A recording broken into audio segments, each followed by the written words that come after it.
I need some energy in the room. How are we all doing today? Beautiful. If you're happy and you know, clap your hands. Thank you very much. Okay, my name is Ambassador Canon Otto, and I'll be your host for today. So you're warmly welcome to Canvas of Culture, a celebration of art, poetry, and music. Open your minds to the beauty of today's events, because there's a lot to get out of it. And if you look around to your left and to your right, you see beautiful artworks. They're all for sale. The prices are on them, and I'm sure we won't leave here without picking one of them. Yeah. At this juncture, I would call on the Duchess of Lamberton, Navin El Gamad, to give us the welcome address. So with a warm round of applause, let's welcome her.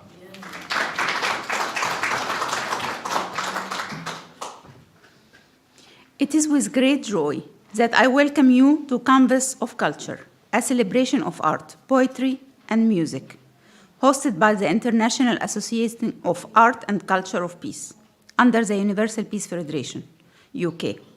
Today is not just any day. It is illuminated by a rare astronomical phenomenon. At precisely 4:11:15 p.m. today, the sky will be adorned with the alignment of 7 planets, a celestial event lasting nearly 4 weeks. Just as the stars and planets aligned in harmony, this event reflects a radiant union of culture and creativity. Here, the stars of art shine equally bright today. Their brilliance captures the essence of imagination, proving that art can transform the impossible into extraordinary. As Dr. Sanjita said so beautifully, this event embodies the transformative power of arts in fostering dialogue, empathy, and peace. Let us embrace this rare moment of unity and inspiration as we celebrate the magic of creativity and our shared humanity. I would like to invite our General Secretary, Mr. Robin Marsh, to come on stage to start the event. Thank you for joining us.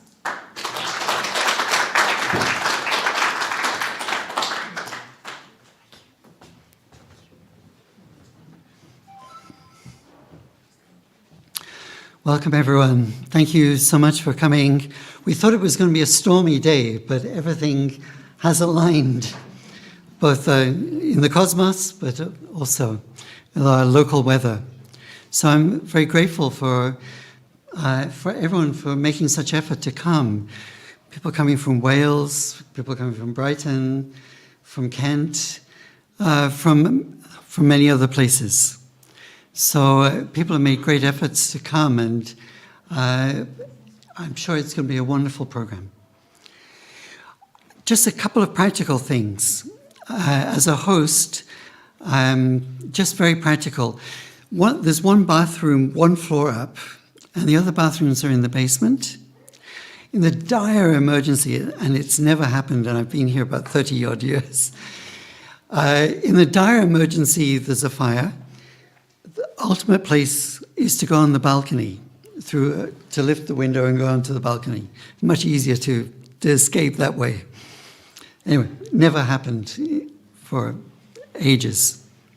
50 years at least, I've never heard of anything happening. But it needs to be said. Universal Peace Federation has a number of associations under its umbrella. And it's part of a multi-sectoral approach to peacemaking. So bringing communities together through culture is great. It's a wonderful way. Culture can move people where politics hits barriers and walls and roadblocks and words and so many issues. Another way is interfaith. So on Tuesday, we have an interfaith program called Pathways to Peace through interfaith collaboration. So there are many ways, and this multi-sectoral approach to peace means that we need to do business to make peace, because we need the resources to support a peace process. We need politicians, we need media, we need activists like Timothy John Baptiste saying, a time for world peace. We need everyone. So in this way, culture is an amazing avenue for creating peace.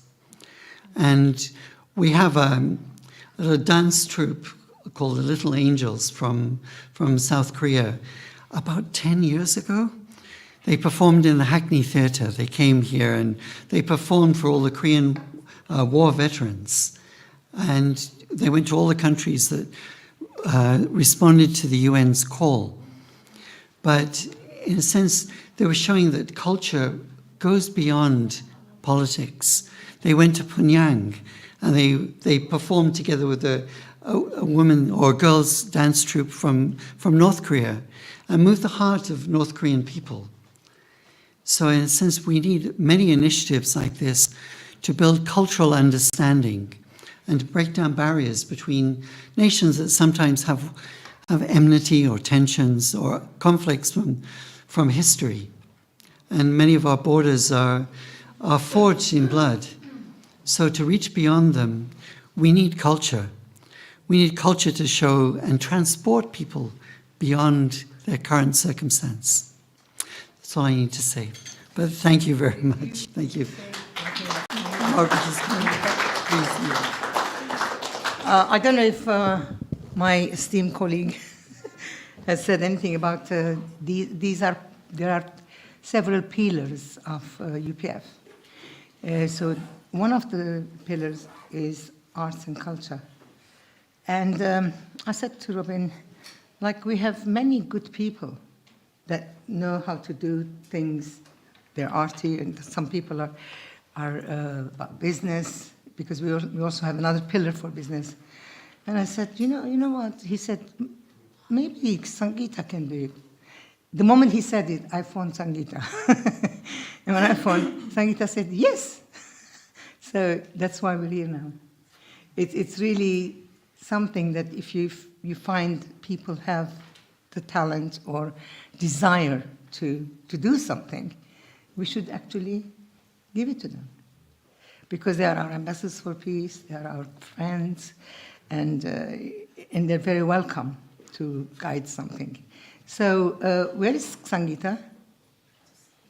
Sangeeta? Please come. Sangeeta's bright day today. Thank you. You can do what you like now. Is my turn? Yeah.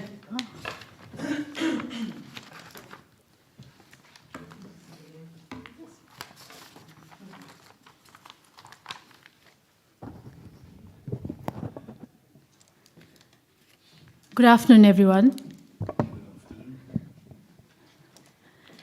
It's truly an honor and privilege to welcome you all in this remarkable event, Canvas of Cultures, a celebration of art, poetry, and music, organized by International Association of Art and Culture for Peace, IAACP, at the Universal Peace Federation, UK.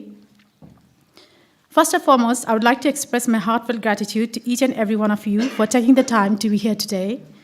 Your presence highlights the vital role that art, poetry, and music play in bringing people together and fostering understanding across cultures. By being here, we are not only celebrating creativity, but also encouraging the talented artists, poets, and musicians who inspire us with their vision and passion. This event takes us on a journey through the transformative power of art. We are privileged to hear from extraordinary individuals whose works transcend boundaries and speak to the universal values of peace, resilience, and unity. Our Voices on Canvas segment features the inspiring Amina Art Ansari, whose two paintings hold a special place in Windsor Castle's collection, and Rhoslyn Singh, a 20-year-old artist who has internationally exhibited and whose work beautifully bridges British and European influences. In our poetry session, we are graced by the evocative words of Shahd Karaeen from Palestine, who brings us messages of resilience, Dr. Rupak Shrestha, who draws from Nepal's rich heritage, Nayeema Mahjoor from India, whose poetry celebrates unity and shared humanity, and Catherine Toot, whose contributions as a poet, artist, and cultural advocate are deeply inspiring. Finally, we'll conclude with transcendent voice of Italian opera singer Marisa Di Moro, whose performance reminds us of universal language of music that unites us all. Today, we are merely spectators. We are participants in a collective celebration of creativity and culture. I hope that as you immerse yourselves in these diverse expressions of art, poetry, and music, you feel inspired by the stories and emotions that connect us as one human family. As you enjoy the afternoon of creativity, let us also reflect on how we can continue supporting the arts and the incredible individuals who dedicate their lives to making the world a more beautiful, compassionate place. Your support is invaluable, and we look forward to having you with us on this journey in the future. Thank you once again for being here, for supporting the artists, and for believing in the power of culture to inspire dialogue, empathy, and peace together. Together, we are making a difference. Enjoy the event and let the art, poetry, and music enrich your hearts and minds. And I would like to conclude with my own poem. It's Eyes and Tears. It's not very long. Yeah, Eyes and Tears. So over the rim of the eyes, tears well weary. Over the rim of the eyes, tears well weary, and ask the eyes, should I trickle or not? The poor couple eyes turn their gaze in utter surprise, responding in a staggering and drooling manner, how do you wish to roll down? The tears sob at the oddity of the question, replying in a state of offense and distress, if you are hesitant to show up openly as I glide my way inward, or else, if you are in solitude, I shall spill out in a surge. How wise the tears are, full of empathy. To spare the eyes from embarrassment, they are willing to suppress their outburst. To spare the eyes from embarrassment, they are willing to suppress their outburst, and to ease the eyes, they are prepared to gush out. From the crevices across the cheeks,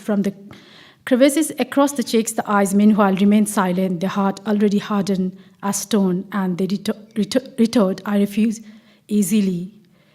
Even after countless fragmentations, only to never to shatter again, thus lies the difference between the eyes and tears. The eyes remain fixed, while the tears get dismembered many times, only to be shattered again. Hence, the tears that once dropped inadvertently in despair now seek permission before making their way out, and the eyes that were once reluctant to consent now grant permission. Such is the alchemy between the eyes and the tears. The tears ask, should I trickle or not? And the eyes respond, how do you wish to roll down? Thank you.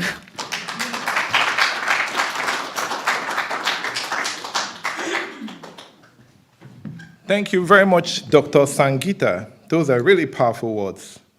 Should I trickle or not? And the eye replied, how do you wish to roll down? So, just like the tear took permission from the eyes, with your kind permission, I would call our next speaker, who is a global TV presenter, none other than Ayan Pelham, to come and give us a special address on art, culture, and peace. So with your warm round of applause and permission, make him feel welcome.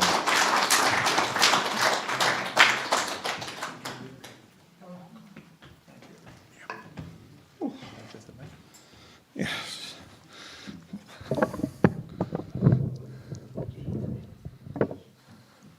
I love the attention.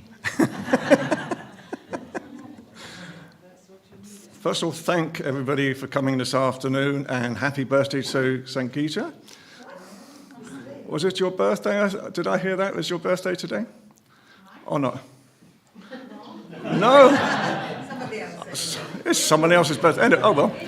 There you go. That's my opening remarks gone. I think looking back at heritage and culture, I've been a journalist 59 years now, a large proportion of them to do with the royal family. I moved into television 15 years ago now.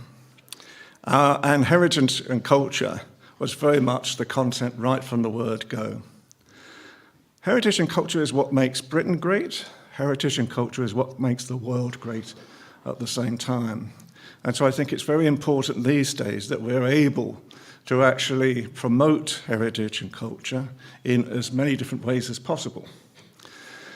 Shortly after the event this afternoon, we're going to be doing some interviews. I think it's still being organised so that we can actually put some of you up onto the UPF website as well and social media site. So anybody who would like to have a quick interview with me, you're more than welcome to. And I'm very interested to hear about you this afternoon anyway. Our latest TV show, which is called Royally Rich Lifestyle Show, is really now going to move more and more into content, heritage, and culture as well. And that's really because this year we've been asked now to work with the United Nations. So our shows go out to the United Nations, and they'll be going out to several other portals as well at the same time. So for us, we want to get the best quality content we possibly can.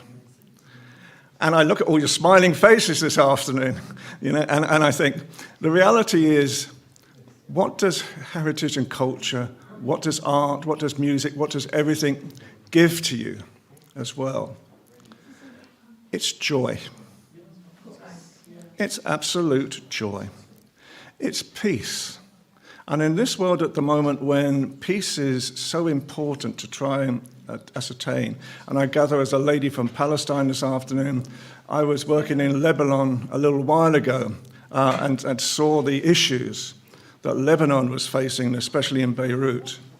And so today as well, part of what we're looking at is that one of my people now who I'm working with has got a children's organisation, and we're looking to see how we can actually bring peace, harmony, art and culture to the street children of Beirut. And I think that's going to be a really great project to work with this year as well at the same time. And so, only a few words today because, my role is really just to actually hope that media will support you and will actually give you the opportunities to grow. That's what I want to do. I want to see how we can actually help you, grow you, and actually create really worldwide publicity for you as well at the same time. And we work, as I say, right across the world. We do a lot of work in America. So we work with some of the top TV channels in America. But now we're starting to work across the world, and obviously with UPF, it's a great organisation. It's an organisation that really does support heritage and culture as well. And I think, the reality from today is I hope everybody enjoys it. I hope everybody gains from it. And then I'm so interested to hear all your stories. And who knows, you could come on one of our TV shows, a little bit more length, and talk about what you want to do and your beliefs. So can I thank you all for coming again today. UPF is a great organisation. We're very happy to actually be working with UPF now. And I think the future is going to be wonderful. Have a great afternoon. Thank you.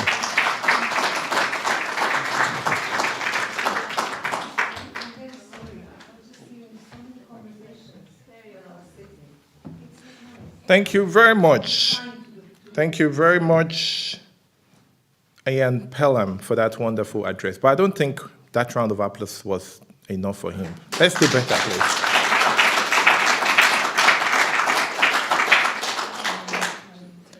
Yes, he spoke a lot about UPF, the good work they do, how great they are. But I think to buttress more on that, we have a beautifully put together video that will be playing right now for the next 8 minutes. So we need your undivided attention as the video plays on the screen.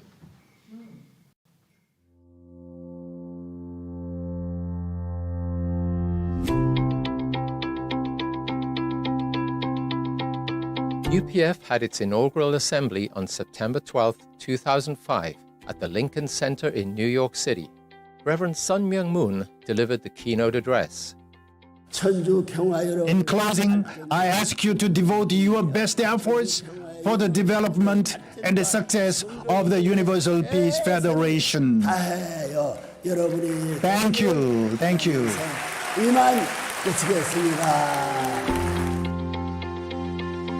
After UPF was founded, there was a series of world tours where the message of UPF was taken literally to every corner of the world.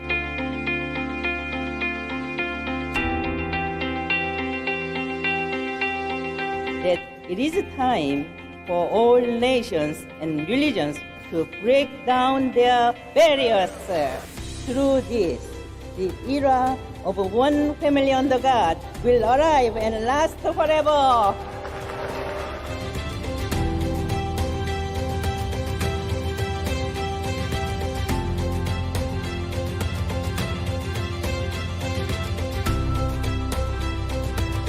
UPF is God's cherished hope.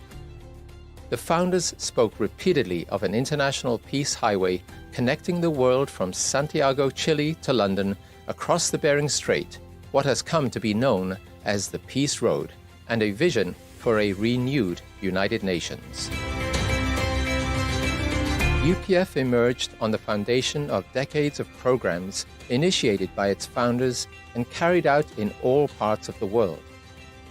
Its growth and development over the past 15 years has been dramatic, if not miraculous, owing in large part to the work of tens of thousands of ambassadors for peace, peace activists, and volunteers who draw from all nationalities, religions, ethnicities, cultures, and traditions, bound together by a vision of peace, a vision of humanity as one global family under one God.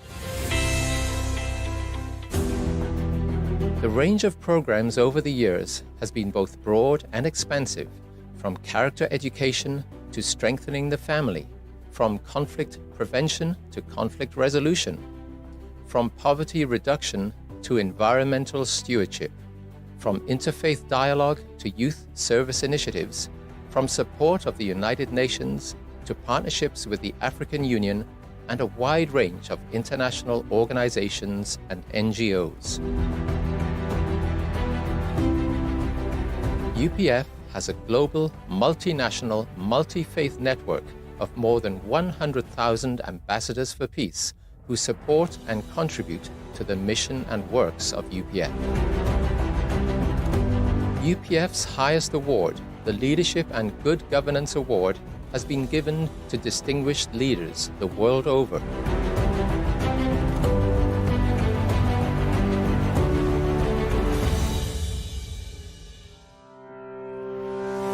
The World Summit Series is UPF's flagship program involving the highest level of leaders from around the globe, including current and former heads of state and government, to address the critical challenges facing humanity.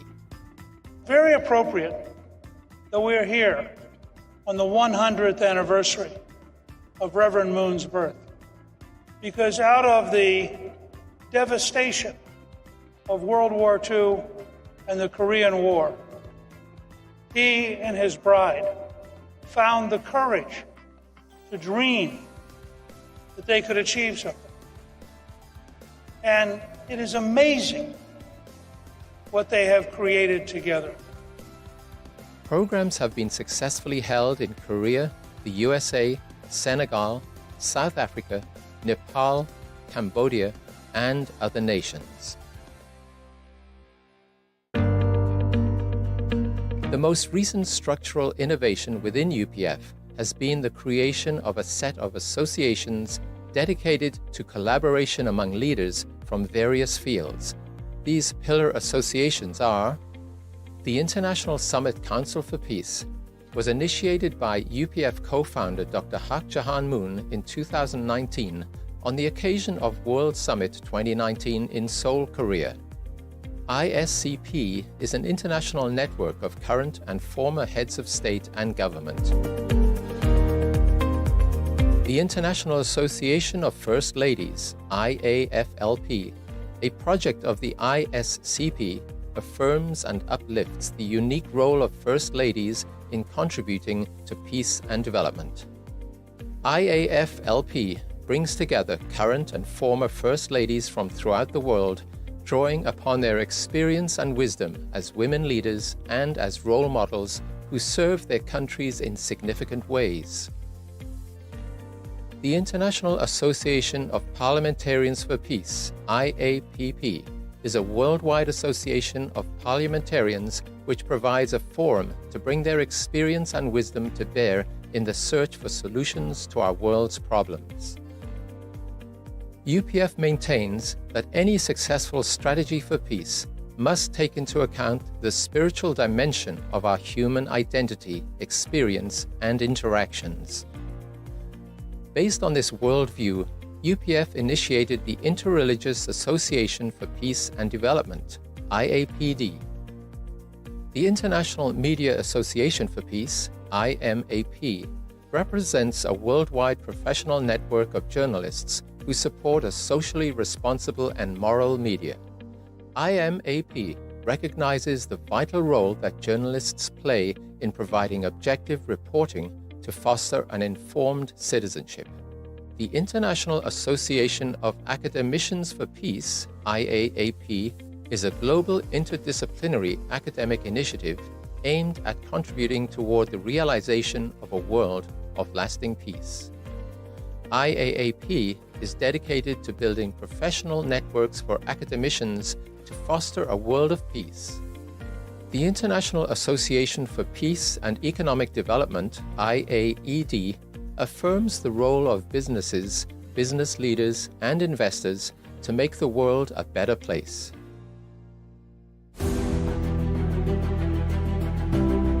In early 2020, UPF convened a rally of hope featuring dignitaries including Pastor Paula White, Cambodia Head of State His Excellency Hun Sen, President Macky Sall of Senegal, former Canadian Prime Minister Stephen Harper, former US Speaker of the House Newt Gingrich, former UN Secretary General Ban Ki-moon, and many others. I believe that the Universal Peace Federation and its a broad set of partnerships in the realms of politics, religion, academia, media, economy, arts, women and youth serve as a good model. I believe the Universal Peace Federation will become a cornerstone to build lasting peace around the world and a heavenly unified Korea based on interdependence, mutual prosperity, and universal values.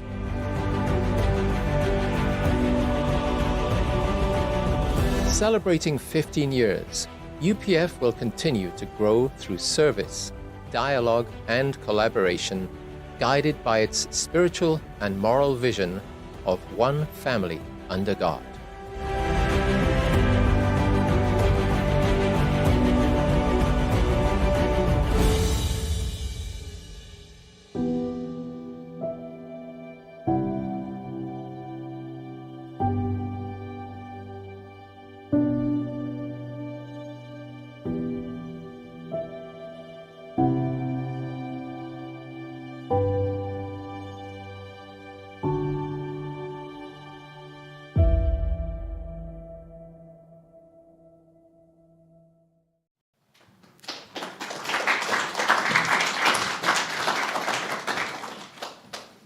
Ladies and gentlemen, I don't think that round of applause is enough for UPF.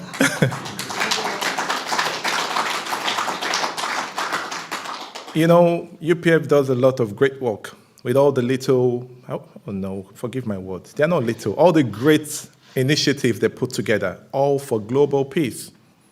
Different groups, different sectors, the politicians, the businessmen, the social advocates, the journalists. It's in the absence of all these different works that chaos creeps in. And then there's disarray, and then there's no peace. So once again, please, a round of applause for the work UPF does.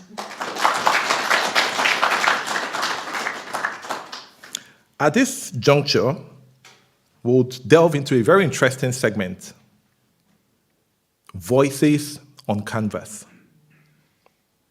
The conversation of the artist. And we have two very beautifully selected artists that will be talking to us today. Globally awarded, recognized, renowned, but we'll take them one at a time. The first, Amina Art Ansari, who is a well-celebrated Pakistani artist whose two paintings are part of a special collection at Windsor Castle. Imagine what it means for your painting to be in Windsor Castle. Ladies and gentlemen, it's a big deal. It's a rare honor to have her right here with us. So with a warm round of applause, let's make welcome Amina Art Ansari.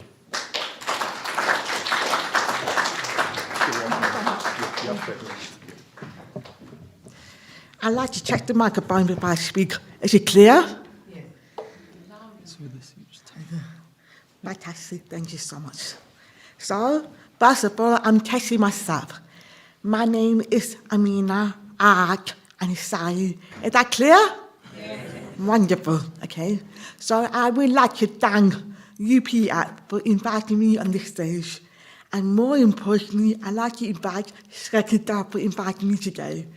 Her husband and her daughter are artists themselves, so I'm honored to be here today. Thank you. Thank you. So, you might find my speech very funny. People will ask me, is there something wrong with your nose? Is there something wrong with your speech? That's because I was born without any sounds. And I'm here for the first time. Last year, I had cochlear implant surgery, which means I'm here for the first time. And I've been told I'm Pakistani artist, but I like to describe myself as British Pakistani artist because I'm all about East and West. I was born here and I lived in Pakistan for 11 years, and now I'm a global voice for humanity and peace and art. So let me give you examples of what I do before I show you my work. I normally do art workshops. I work with British Army, Royal Navy, and Royal Cricket Ground, and many workshops all over the world. And it is very surprising because the way I came from, my background, without any sounds, I'm able to recognize myself and my journey in order to recognize other people. I am more self-taught because I refuse to listen to people. I refuse to be influenced. I refuse to follow people. So yes, I am rebellious. I'm very revolutionary. And that's how I recognize people in order to break their molds and become free in their life. My mother calls me eagle because I'm always flying many levels of height in clouds. And I do many works on installation. I do many works on TV. I do many works by talking like this today. But most of all, it's so important to be here on UPF platform. It is so important to promote self-image of the East and West. Yes, we could point finger, this is not right, this is wrong, and this is terrible, but how, if we say negative things, how are we able to educate people by being positive, by being clear, by giving examples, and this is what I do. So, there are some things I portray myself, like what is visible and what is invisible. Who is she? I don't explain myself to people. I explain myself through my work, unconsciously and consciously. So, I was very fortunate to be invited by British Army to do a painting of South Asia during World War I in the past and what's happening now. So what I did, I'm speechless about this, but I actually interviewed the communities like South Hall, uneducated people and educated people, people who live here or people from the East who came to the UK. So I interviewed the Bishami, I did the Argos, I did my research in Wellington Barracks, which is next to Buckingham Palace. And this is how I have come up with this idea in the PhD. How do you recognize yourself as South Asian, as a chap, as a musician, as a poet, as a dancer? You can still join the humanitarian level and still be who you are. So you can see from the left and the right side, from the past and now. These are very close-up details of my skin, the artist themselves, a person who do research. And you will see a lot of medals on my head. Celebrity, Victoria Cross, Joe Cross, and today medals like OBE, CBE. This is the first PhD I ever did on pain. It's called Journey of Pain. I never paid on pain because I'm all about happiness. Because I was born without any sound, I didn't know that I was any different. I didn't know that I was a problem in the world in terms of my sound because my family treated me no different. So I was able to express myself and get angry and happy at the same time. So this is the first time I have shown my anger in the PhD because I was not interested to have opiate issue. I have phobia with the hospital. And you'll be able to see, I'm going to take this off, that the technology of my ear, and then you will see the operation. It's a storytelling. So it's like I was not allowed to fly. So my mother says, Amina, get in the car, take your passport. So I traveled from London to North Wales, to South of Wales, to North of Spain, to South of Spain, and then back. And these were more tips, the journey part of my healing. So this can make people laugh out. I would stay hospital, even though they age you, NHS are ages, they make my life hard, but it's part of my journey. As you can see close up of abuse, I never knew what kind of abuse I had because I refused to learn about it. I only learned about it afterwards. So can you imagine? I am your official AI. So I am between spiritual and AI. Before my abuse, I was half robot and half human. So now I'm your, if you want to talk about AI, please come look for me. It's not working. So I will wait for the technician if it's a problem. I don't know your name. Is. Oh, strange.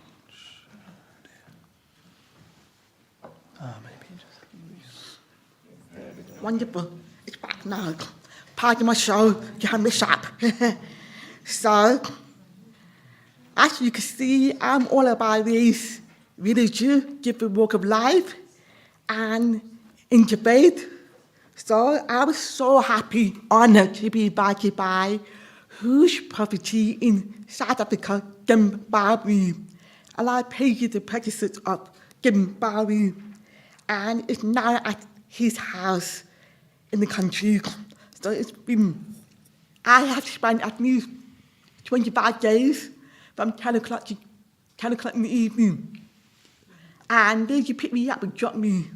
And all the people were clapping, dancing, celebrating. I said it was melodrama. I said it was a dream. So going back to history, going back to roots, going back to style, that made me the happiest. And this is what I created. And I would like to say his expression in the eyes is so deep and so truthful and creates observation. And I'm so happy that I'm able to capture that. So this piece is called Him or Him. This is what the message is about in this country. Be British and be Pakistani. For example, the man on the right side, he is known as Mother Teresa of Pakistan. And he was also nominated for peace, Nobel Peace. Sorry. I'm having speech therapy. And then a person on the left is a very famous figure. I'm not sure if I'm allowed to say it, but he's a revolutionary, very colorful, and American must-watching man. So in short, do you support the peace or do you support the large person? And who do you recognize more? In the East, recognize the peace more, where the West recognize the angry man more. So it's all depending on you as well. What you see reflects who you are. So it's not always about me explaining myself to you. Sometimes when I show you my work, and let you do the thinking, and let you do the talking. So this is where I'm torn in this world. Now, this is a band painting. I'm sure you see this as self-portrait. Marilyn Monroe of the West was celebrated, was so beautiful, and not by the whole world. But she went through hell, and she died. I am Marilyn Monroe of the East, with the eyeliner, and I went through hell. I celebrated people like me, but I survived. So, do you rise up with emotion on the left side, or do you rise up with logic on the right side? So, as I explained before, people don't normally think I'm a show-up. People normally would think I'm a child of spirit. So I'm back in nature, and I'm back in nature by the moon, and this is my world, before the operation.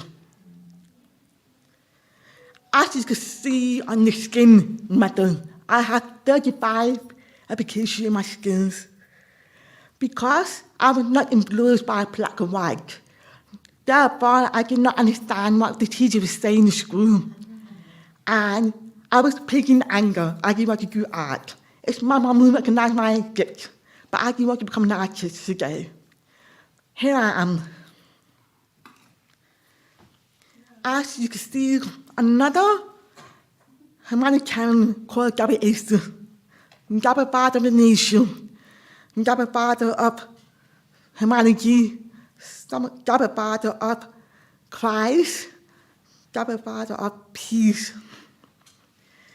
Both of them were nominated for a Nobel Peace Prize. The bottom man called Dr. Abdul Salam, no one remembers him because people forget the good evening. People forget the good evening and recognize the bad even more. So he passed away. EDHIND, like Mother Teresa of Pakistan, again was nominated for Nobel Peace, but he passed away 1 week before he can win the award. So I'm trying to be back the heroes, WAC. And I was very fortunate to be commissioned to paint this man by his son. It's now in Karachi. The smaller the artwork is, the more cartoon I will stay in my work. And the larger it is, the more depth and dimension because of my stroke. As you mentioned before, I painted the Queen and the Duke. First, it went through Buckingham Palace, then up to Windsor Castle collection. So I'm very obliged, the land of UK, the land of equal, to have a landmark in this country. my backbone. I would say I'm the most difficult child for my mother. Tell me about it. And whatever I am in robot, whatever she is in motion, we give a take over the years in terms of education, in terms of methods. And this is why I call her woman of substance.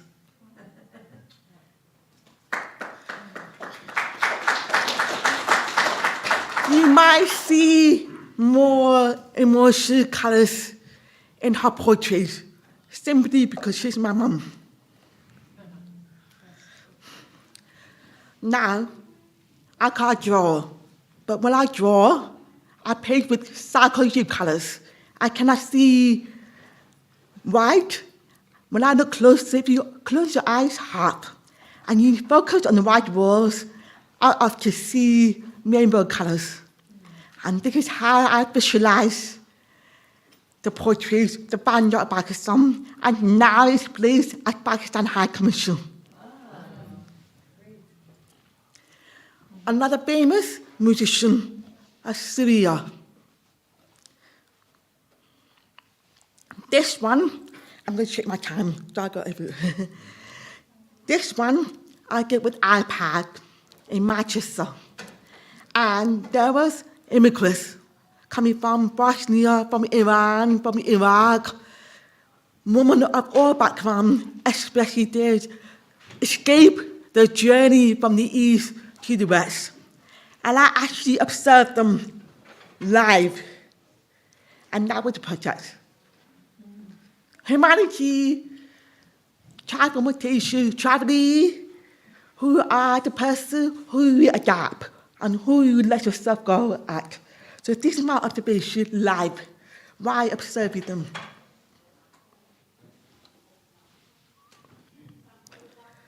So, this one, again, about intubate. In the back, this was placed in Lahore, National College of Arts, and I studied there. My mum took me there. I don't know why I had to go. I don't want to be, how can I say, followers, deprived. Yet, I became more liberal, more, made my own rules. I would say that you call this industry British, so why don't you behave like British? Challenge them. So I'm so lucky that anywhere I go, I have the celebration in my soul that people get excited, smile and dance around me. So I have non-Muslim, Muslim, Christian, Hindu, and Saudi, Shia, all in one image. And I had even the cleaner, receptionist, and even housewife come and Susie, even the teacher, you have a page for 10 years, come contribute one motif each color.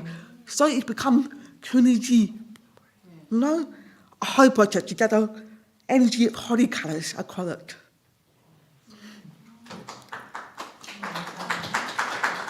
And you will see the bottom where I'm sitting has been received by a lot of young, small streets in Lahore, and I sprayed in gold because I do not want to forget where we come from. I do not forget when we celebrate life. This story is our power. This was a collaborative project, and it's called punishment. Here you call it notice up. Over there you call it sugar pose. And I don't like negative, I want to be positive. So I created heart logic, heart emotion. You rise up the punishment. And I did 101 sculpture in PNCU. You can see my journey in revolution. Kiss me all. Okay? So, in short, I'm British very soon. My concept is all of thisness. It's not just art, it's not just painting visual. Art could be many things in life, for example, business and science. Okay? I would like to say thank you so much for having me today. And it's never healthy to assume, it's never healthy to judge, and the whole world is huge out there, and I'm one of your examples here. Thank you so much.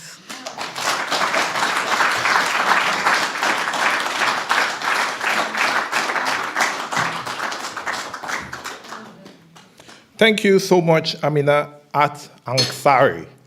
I hope I pronounced it well this time. Okay, thank you very much. Amina said she's not influenced by black or white. She's neither West or East, but she considers herself a global voice. And I think you would all agree with that. Yeah. With the impact and the reach, the magnitude of her work across borders, beyond borders, I think she's really a global voice. So once again, a round of applause to Amina.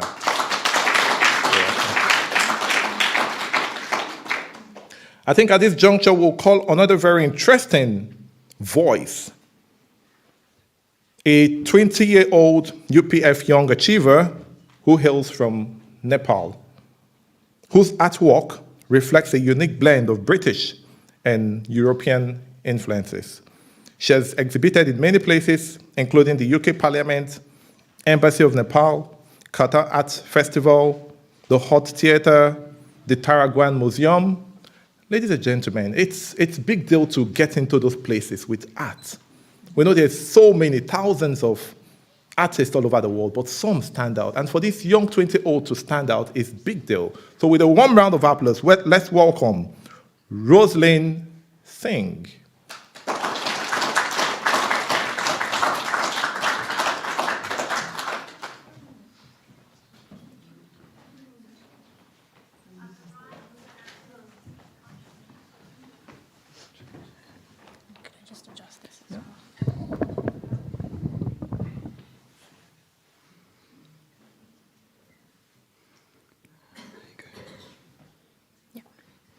Hello everyone, my name is Rhoslyn Singh and it's an honor to be here today to share my artistic journey, and I'd like to start by expressing how grateful I am for this opportunity by UPF, and it's a privilege to be part of a community that values art and its ability to inspire peace and understanding.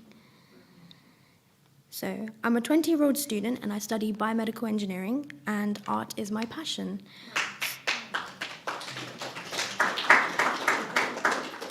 Art has always been a way of expressing what words often can't. So growing up as a Nepali-born artist in the UK, I used drawings and sketching as a way to connect with my heritage while navigating a new cultural landscape.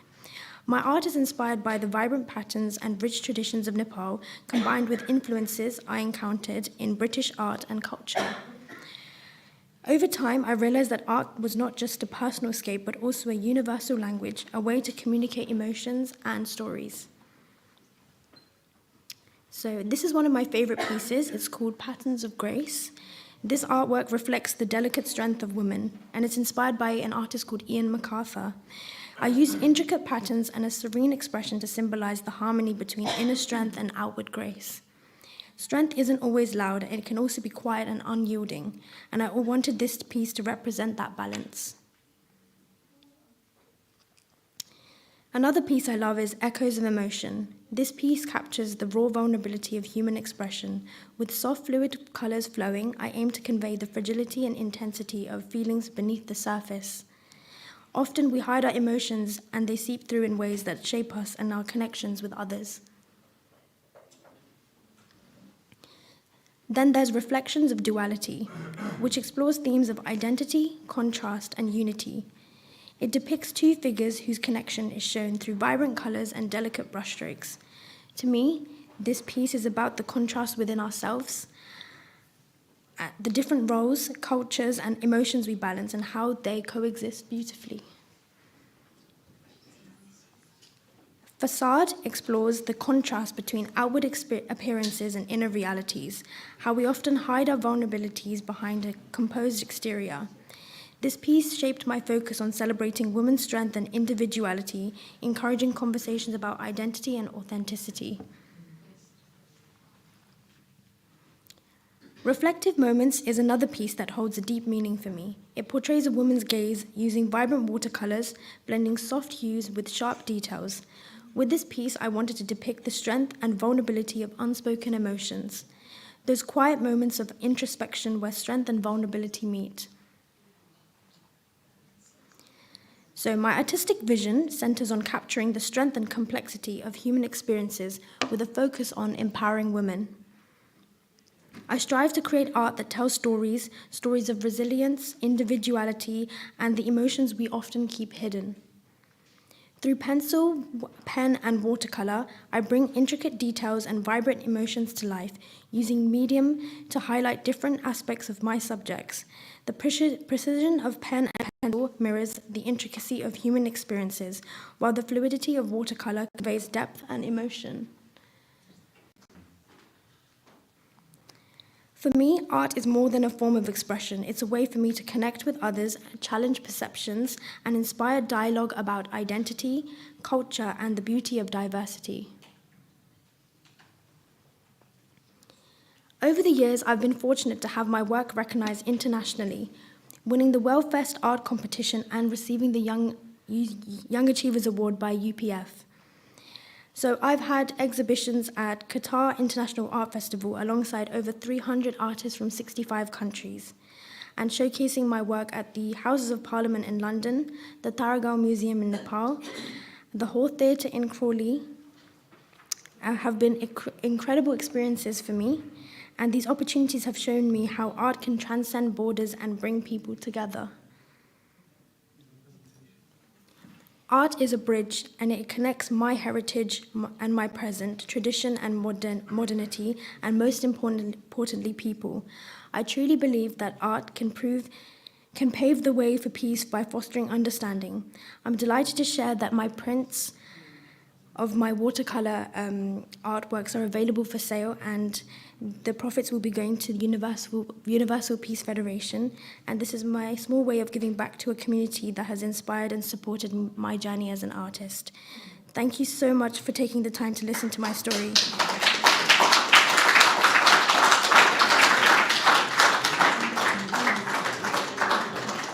I'm always surprised when she's a scientist and an artist.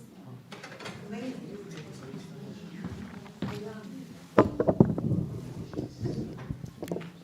I just heard Margaret say that's amazing. I think it really is. It really is. At 20 years, she's done all this. I'm wowed. Are you not? Yeah, amazing. It's amazing. It's amazing. And I believe you all have interesting questions you want to ask her. How she's done it. Because the intricacy around it is very complex. How has she been able to penetrate all these places? In fact, that is the exterior. How does she think to put all this together? I'm sure you all have beautiful questions you want to ask her. So for the next 12, 15 minutes, would please invite the two speakers back on stage, and we'll take a few questions. So with a warm round of applause, let's invite Amina Art Ansari and Rhoslyn Singh. Say again?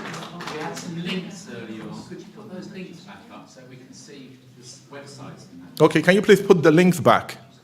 Okay.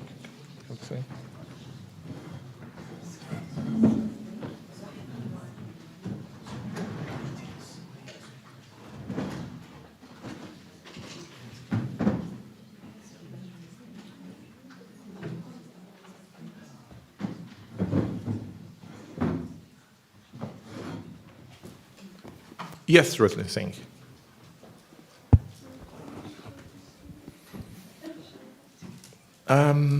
Okay, let's consider the time we would use to ask a question should be 20 seconds, and the time they use to respond should be 1 minute, 30 seconds, thereabouts. So we should take 3 questions for each quickly. Yeah? 3 questions. I need hands. We have 1. Yeah.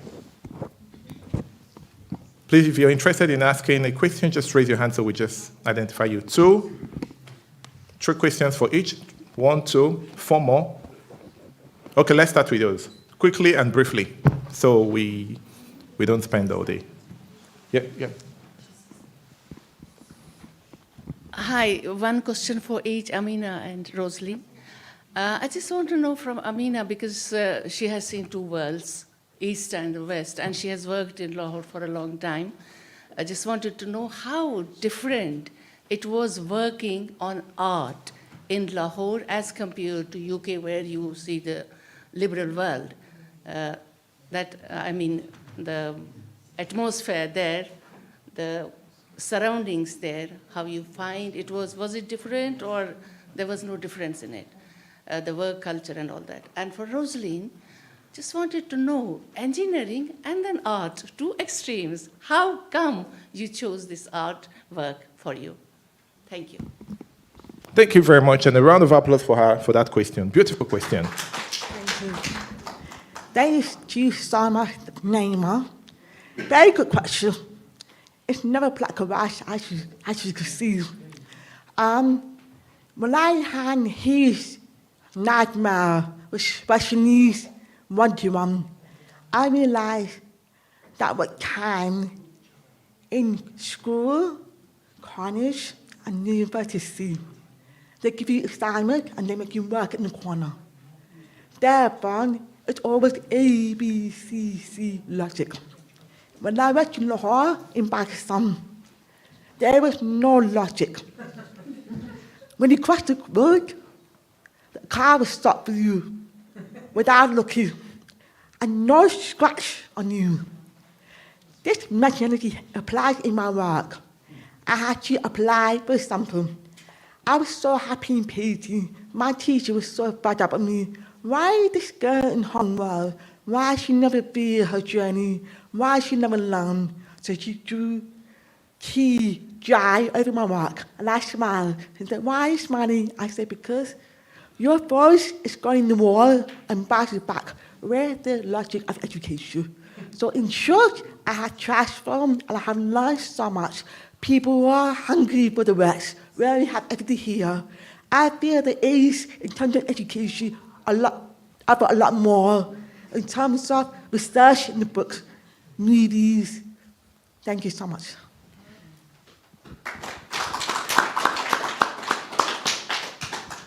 Thank you for your question. So I actually did art all throughout my school time. So when I was in secondary school, I got to take art for GCSEs. So that's where I really got to explore different mediums and different types of artwork. And also growing up, I watched my dad because he's an artist, and I actually got a lot of inspiration from him. And he was my inspiration for how I became an artist alongside engineering, because he's also a software engineer too. So I basically followed his footsteps. So, yeah, thank you. Thank you very much, and a round of applause to both of them. Okay, we have another, sorry, before I come to you, there's someone just close to you. Hi, and thank you for such inspiring work for both of you. But I would like to ask Amal, how do you choose the pieces that you draw already? Like, how does it come to your mind to draw, for example, certain characters or figures, other than all the many others in Pakistan or around the world? How does it come, and where do you start? If you share with us your starting point with building each piece, because it's really very inspiring, your journey, and I salute you for such strength you have. Thank you. Who's the question for? Amina. Okay, that's for Amina. So, in the West, it's all about landscape painting. It's all about photography painting. And sorry to say, when I was in the East, I was mocked. Why this girl do photography type of art?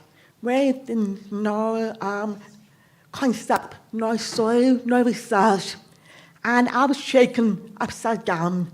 So this was the key when I came back. I didn't know what people say, wow means wow, in the East and West. Just like Buggy Drive, that's amazing. And people say, why can't you paint like smooth? I can't paint like you, smooth. Because I paint with layers, I paint with energy and philosophy and psychology. telepathy. It was unconscious in the past, and now I have a motive. People recognize my work, but they mock me, and they burn me 100 times. So I had to push myself to actually re-evaluate, learn the step of.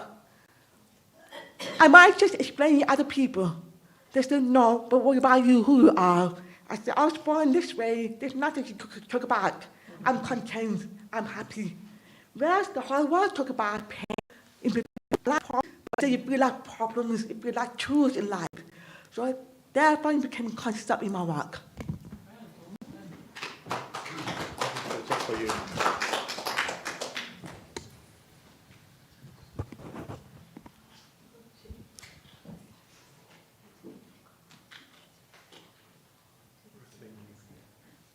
Hi, my name is Ada Gardeman, and this question is for Rhoslyn Art. As a young girl and very talented one, I wonder what exactly is your message for empowering women in this time through your art? Okay, thank you very much. We'll give Rhoslyn 5 seconds to think about it. 1, 2, 3, 4, 5. Yeah, she asked, what message are you trying to portray from your artwork with regards to women empowerment? Right? Yes. So when it comes to women empowerment, I like to show a lot of emotion in my artwork. So as you can see, all of my artworks is of women, and I believe that through my art, you can definitely see some kind of emotion, and each art is to depict a different kind of emotion.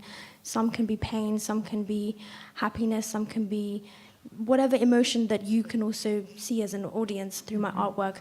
But I believe that drawing women and showing these emotions can also make somebody wonder, what are they thinking, and what is she going through, just to like empower women and make people wonder, like, women have feelings, women have a voice, even though it's through art. So that's what I try and do through my artworks. Thank you very much. Thank you very much. Is there any? Okay, we see one, two. Okay, and that will be it.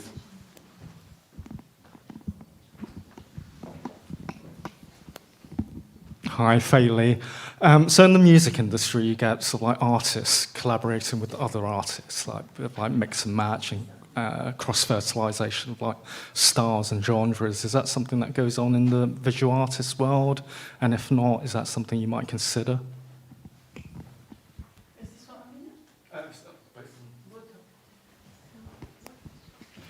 Can you repeat the question, please? Can you repeat the question?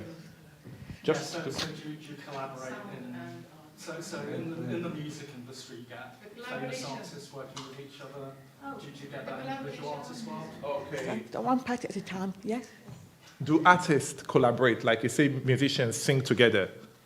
Do artists collaborate to paint? Well, very good question. I'm thinking I answered that 10 times, but I'm thinking, is that correct? Because it has been challenges between artist to artist, and between artist to politician, between artist to doctors, because I myself now are dealing with doctors and patients, or poor people, or electricians who can speak the language, or refugees. So it becomes a challenge because you can follow the rule or you can collaborate the ideas, but it could go either way, which could become more dominating, which could be more collaborative. Because at the end of the day, it can become competition. It's really quite funny. Or it could be with open heart. So your question is quite vast of how we collaborate. It's really dependent on different departments, different people, different walk of life. Thank you.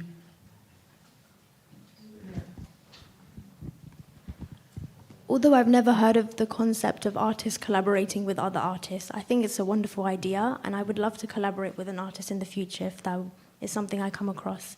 So yeah. Very good. Thank you very much. The last but not the least.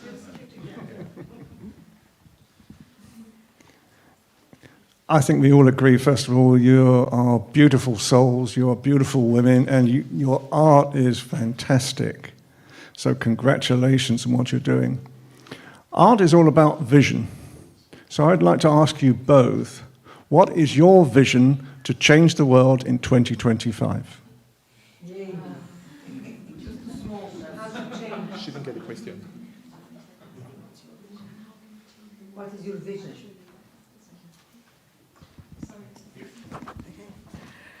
Well, having the operation, thank you so much for the question. Having the operation, I was very angry that why I had to crawl again from 5 years on to whatever I am now. So it's like a nightmare. My family was over the moon, and I was frustrated. Now I'm going to kickboxing. I'm a black belt in martial art, with speed therapy with here. Then my mum pushed me to kickboxing with loud voice, and I had to bargain with my teacher.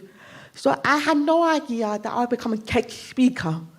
And now I feel I have been invited to work with NHS, doctors, surgeons, patients. So it's like a person who has no sound, dealing with experts of life. And I am so thankful to have this hardship to be what I am now. I was saying in 2025, that's a very important message because I got the hard words and it comes from humanity, war, and peace. I realized I'm not the only one with this issue. The whole issue, even a perfect head to toe, got this problem. So we need to change that in 2025. How? Could be through my art, could be through my talk, could be my installation. Many ideas. Thank you. Thank you very much.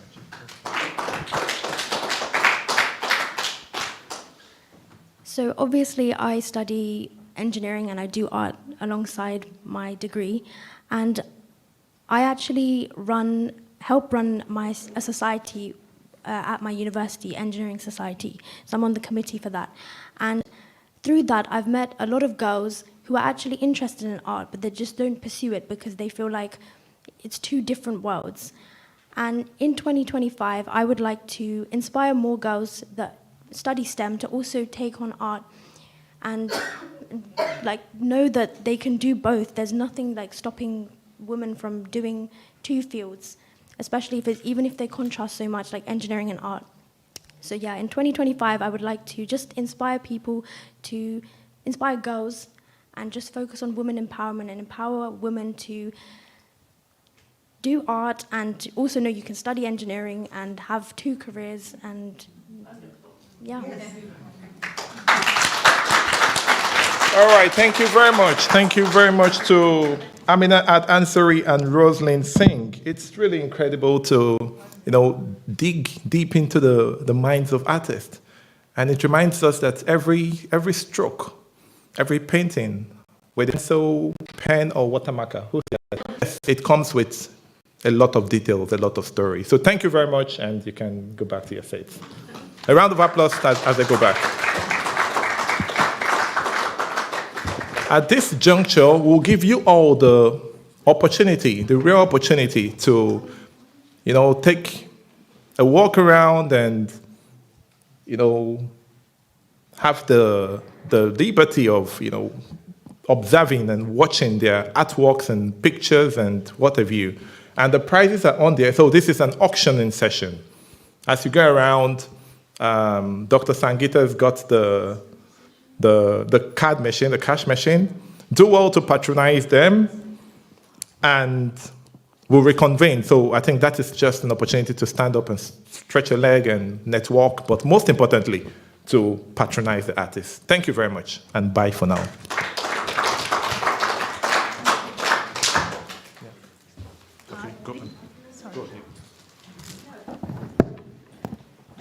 The ones over here are the original arts by Rhoslyn, and there are two outside as well. And she's got some printed artworks as well. So these are just £15. There are a number of printed copies as well. So if you want to buy the original ones are here. So printed copies, please go ahead.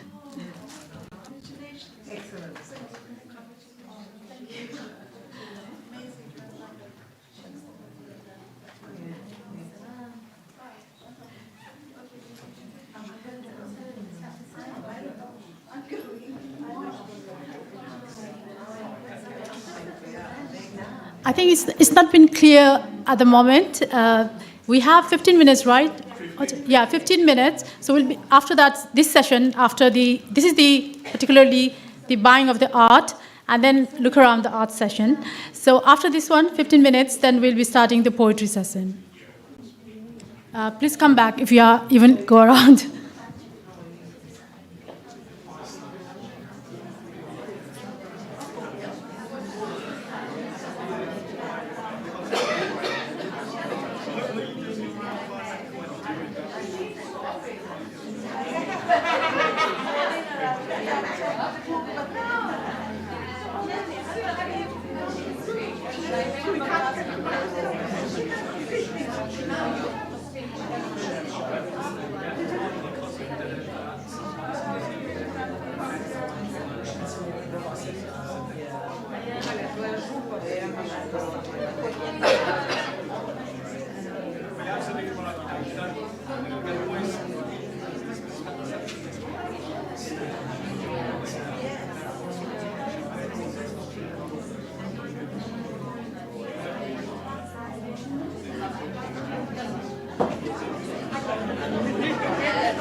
Yeah.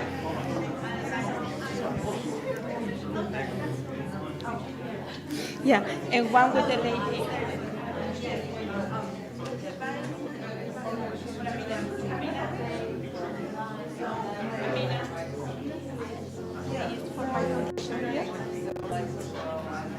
Thank you. Thank you. So we can send them to Latin America.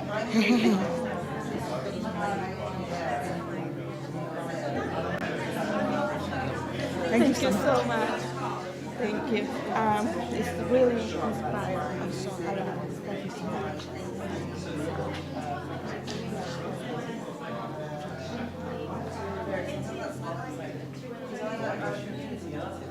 So when they ask the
Вот сюда иди, давай. Вот это вот, чтобы было видно.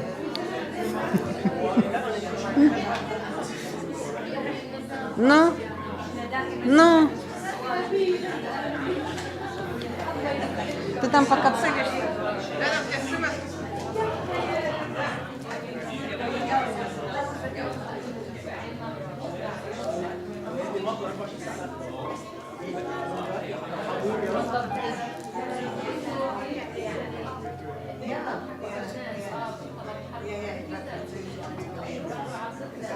No, no. Then send it to me.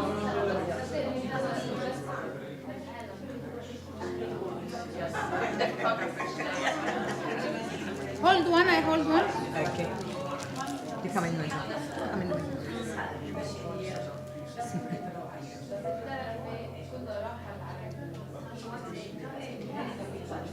Okay. Thank you. Thank you. She's lovely. She's young too.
Good afternoon, everyone.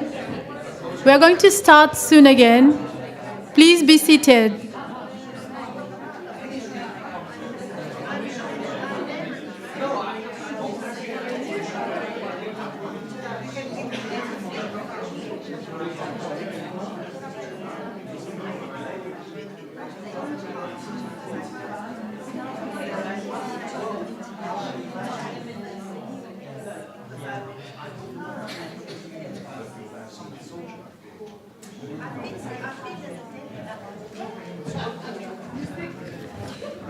Thank you, ladies and gentlemen. Thank you, ladies and gentlemen. Thank you, ladies and gentlemen, for patronizing us, for patronizing Rhoslyn Singh, and for networking, and for stretching your legs. To those outside, please kindly come in so we can get going. Thank you. To those outside, please kindly come in so we can get back on the bandwagon and move. We just give them all some time to take their seats. We can see them coming in.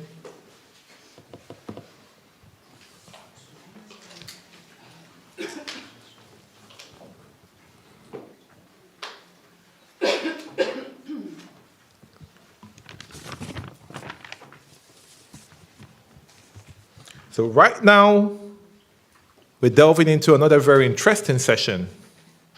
It's called the poetry session. Are we excited? Oh, we don't sound excited. If you're happy and you know, clap your hands.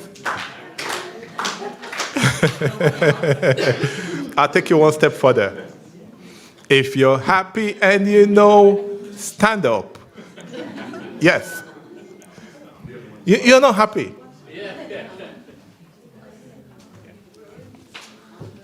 If you're happy and you know, and you really want to show, if you're happy and you know, say, I'm happy. I'm happy. Thank you very much.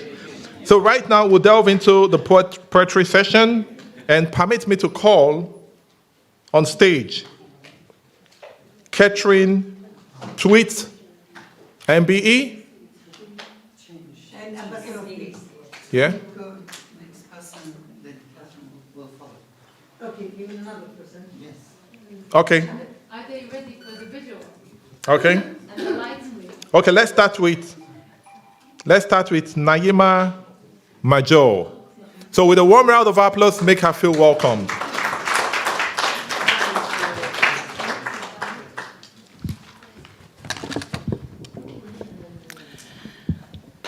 Good afternoon, all. Thank you very much, Universal Peace Federation, for inviting me, and special thanks to Dr. Sangeeta for giving me an opportunity to come here and share my emotional outbursts with you. I come from an area which is a conflict area, and I mostly write on patriarchy and conflict. And that's a very lethal combination of patriarchy and conflict. So the poems which I am going to read in here, they reflect that thing, patriarchy and conflict. So I'm not going to tell you about myself anymore. You can just Google around. The first poem, which is Home. My home. How can it match yours? My home, how can it match yours, your beautiful, cozy, and safe haven? A place with walls painted in color, filled with laughter around the mahogany table. No bunkers, no stray dogs, and no barbed wire at your gate. Yes, I know my home is somewhat different. It has no walls, no intricately carved wooden doors, no painted windows, or the spiral staircase you had built, nor the books you had shelved. I think we both need a neutral party to determine whose home is best. Someone we can trust, so I can put my heart at peace. When you enter my home, walk with care. There are rocks on the pathway. When you enter my home, walk with care. There are rocks on the pathway, razor wire on the sides. Take small steps, or you might find yourself stuck for generations. Tulips? No, they are like blood clots on a cherry tree. Their roots are as dark as coal. Do not search for an umbrella tree. It has become a trap for doves. There are no lawn chairs to sit in. Can you see my home now? Yes, it's unique, majestic, and scenic too, unlike yours. It exists at the foothills of Koh Suleiman, under the shadows of pine trees, covered by wild herbs, washed by morning dew, lullabied by nightingales, as calm as a womb, light as a feather. Look deeply at the daffodils. That's my umbilical cord. Without offense, room, or people. It encompasses all of the sky, all the earth to hold. It's all me, all my soul, and all my clan, with my name etched in the earth. That massive depression near the spring is my home.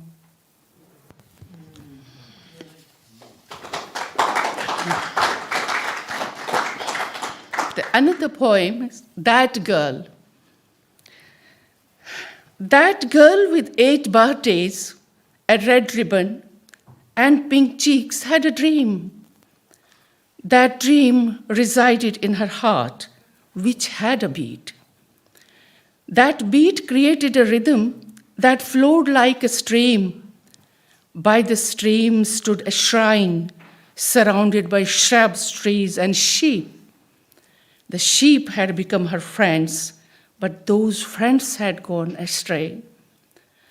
Determined to find them, the girl with 8 birthdays, a red ribbon, and pink cheeks went into the shrine, pleading with Lord Shiva for help. Inside the temple was a priest, a worshipper, and a boy. The girl called, "Uncle, did you see my sheep?" The priest took her ribbon, the worshipper set her down, and the boy touched her cheeks. Her cheeks turned to mud, her hair became weeds, and her blood transformed into cherry dots. That day, The sky had fallen. The sheep did not graze. The stream did not flow. On that day, the girl with 8 birthdays, a dream, and a red ribbon became a stone within the temple. And on that day, Lord Shiva left the temple.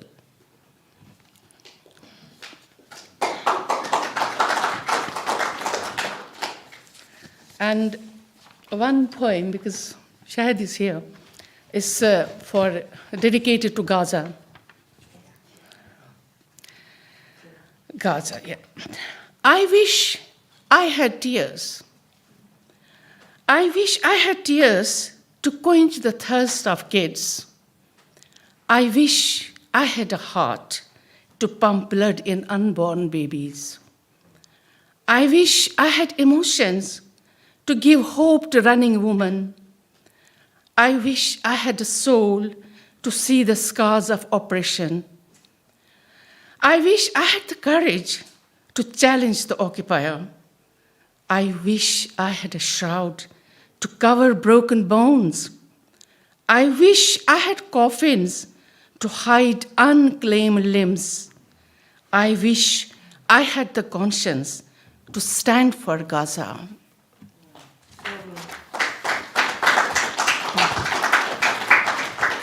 The path is dedicated to Margaret. Yeah.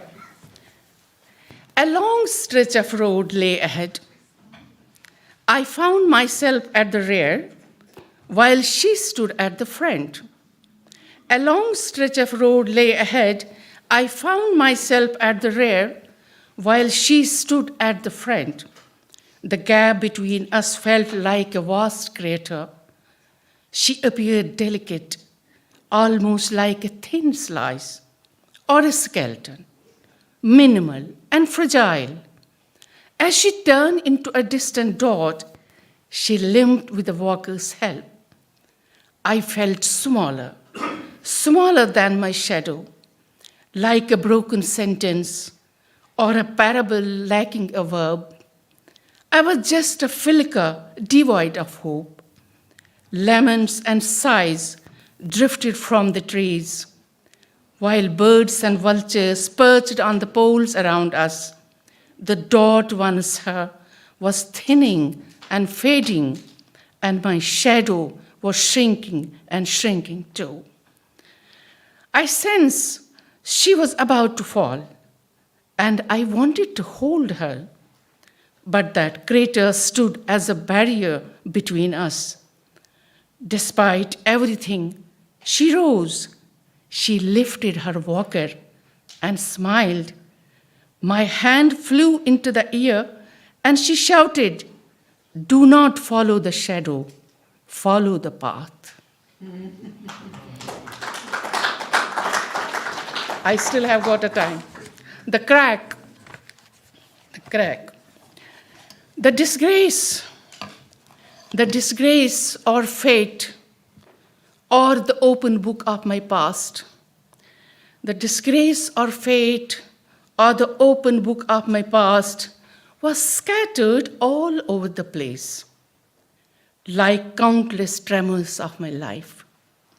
The faith I placed in my blind trust was like the wrinkles of my bony fingers, or the scratches was like the wrinkles on my forehead. The faith I placed in my blind trust was like the wrinkles on my forehead, or the scratches of my bony fingers piercing the most delicate part of my heart, the part that had sheltered the indelible memory of my history. It couldn't be erased.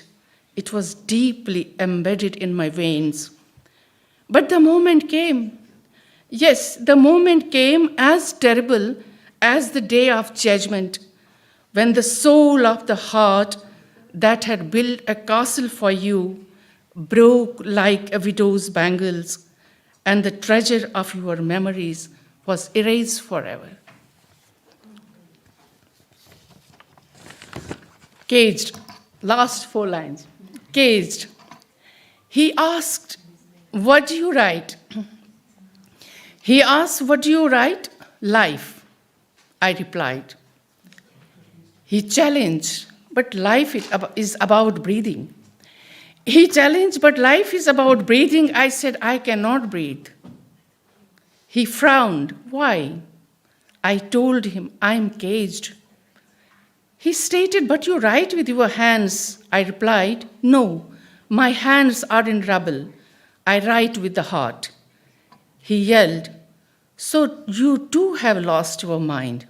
I screamed, "So you too have lost your mind." Thank you very much. Thanks for listening.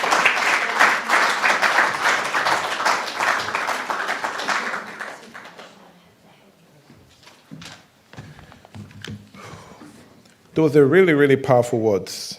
When you enter my home, walk with caution, because there are rocks on the pathway. Those are really, really deep words. Once again, a round of applause for her.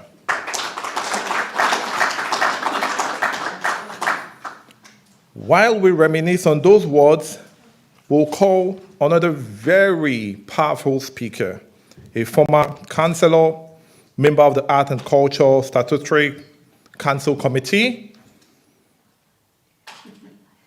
Windrush Art Exhibition poet, artist and photographer, Catherine Tweed, MBE, LLB. Ladies and gentlemen, a round of applause for her.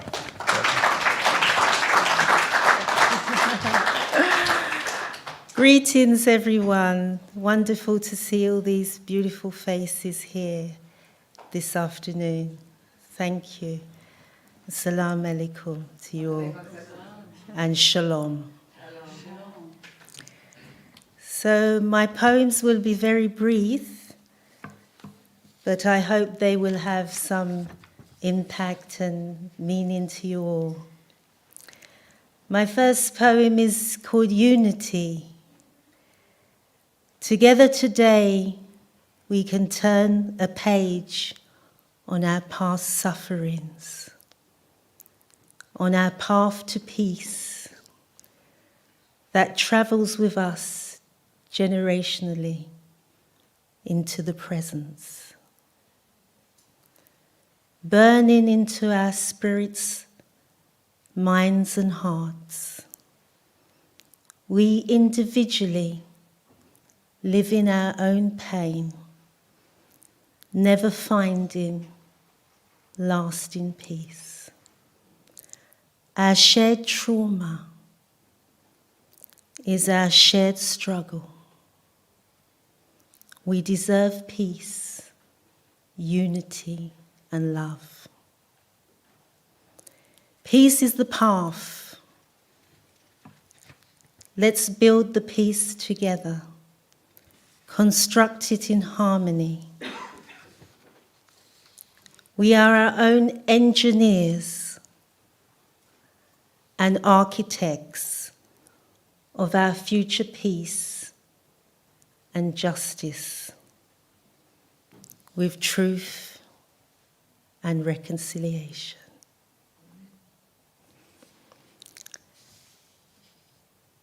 My second poem.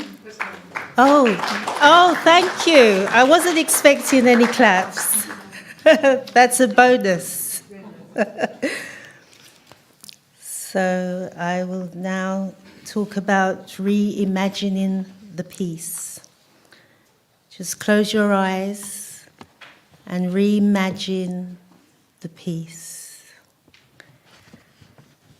How is this divided world to flourish without peace and reconciliation?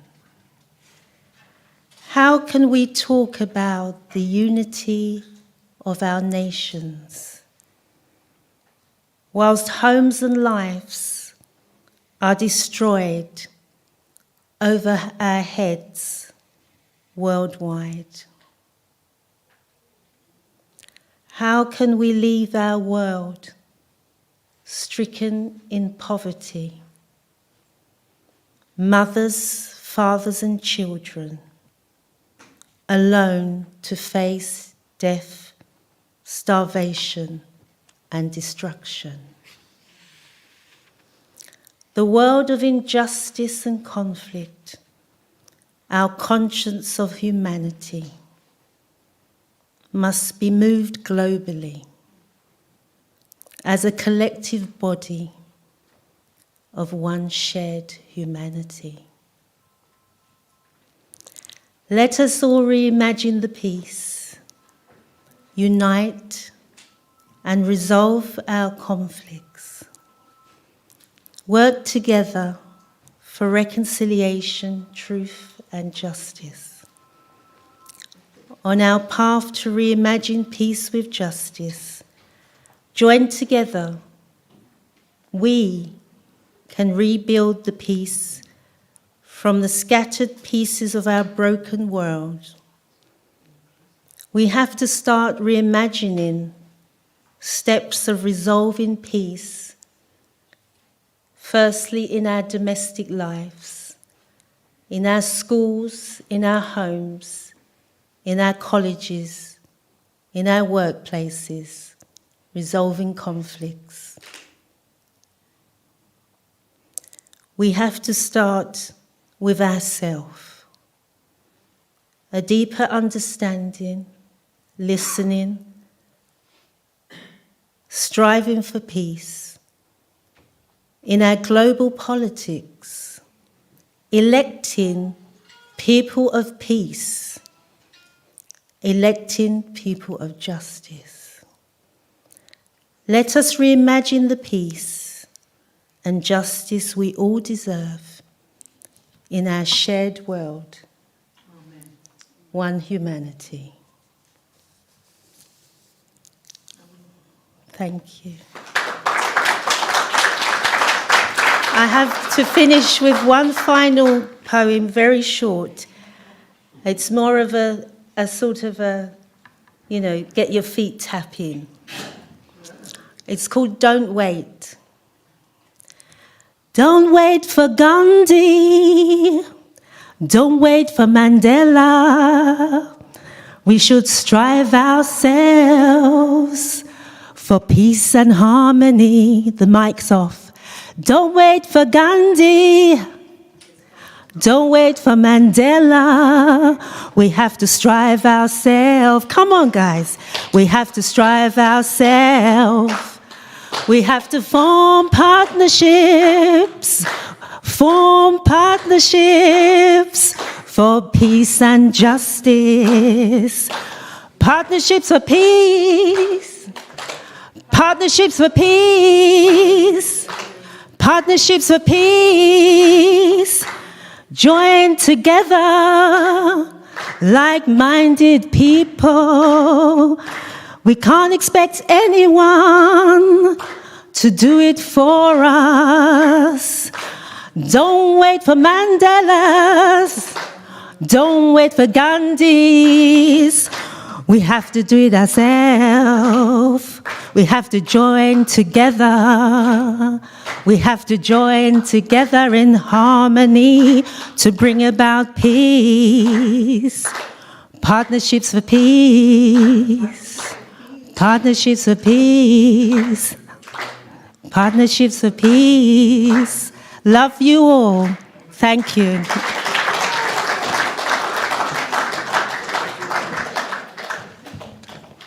Thank you very much. Thank you very much. Partnerships for peace. I'm sure that will keep ringing in our heads. Very important. Thank you very much. Yeah, so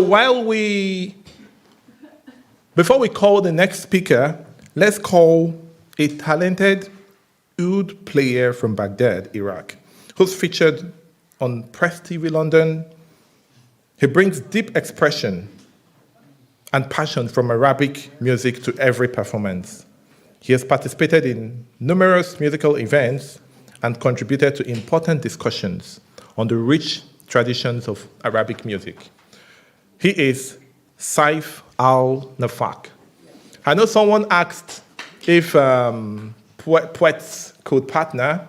While we're still figuring that out, we've established a partnership of a music player and a poet. So with a warm round of applause, welcome Saif. Okay, as he keeps the music going, we will call on a poet, activist, and advocate from Palestine, whose evocative words captures resilience and her commitment to peace. So with a resounding round of applause, let's welcome Shahd Karaeen.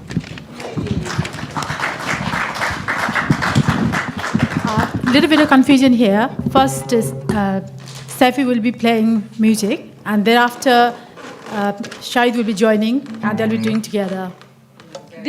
This is Saif's time.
Thank you. It's a great honor to be here today, and thank you for all the participants and for all the organizers and for the guest. My name is Saif. I'm from Iraq. I'm not good with making speeches and presentation, so I let the music play because music speaks for itself. Thank you.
Okay, quickly at this juncture, I think we'll call on Shahd Karaeen to join him on stage. A round of applause as she comes in.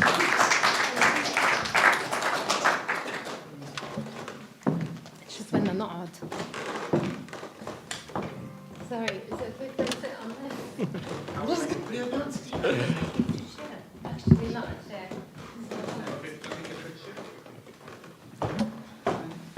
Just casual, you know. This chair. And the microphone. Oh, I don't. No, that's fine. That's just working. So I want to take you with me on a journey, a dream. Everyone has a dream. My dream is peace for my people and for everyone that's facing oppression. My dream is called Lullaby of Hope. In the realm of dreams, my spirit takes flight through the streets of Jerusalem, bathed in light. I float through the old city, serene and calm, visiting places that holds memories and a charm. Then my soul gently glides to a tranquil scene. Palestinian women amidst olive trees so green, harvesting the fruits, their hands intertwined, a symbol of strength, a vision so kind. They gather together in joyful unity, sharing minty laughter and serenity. Their presence fills the air with love and grace. In this dream, their happiness I embrace. I see Palestinian women adorned and so proud. Their embroidered dresses, a vivid shroud. Their beauty shines through. A radiant glow in their vibrant colors, stories woven on show. As the dream unfolds, I recognize the plight, and I fight to stay within this dream's light. Children holding candles, a symbol of hope, the resilience and unity, a powerful scope. Then a sudden shock, the alarm pierces through. My soul rushes back to London's beauty. I open my eyes to the stark reality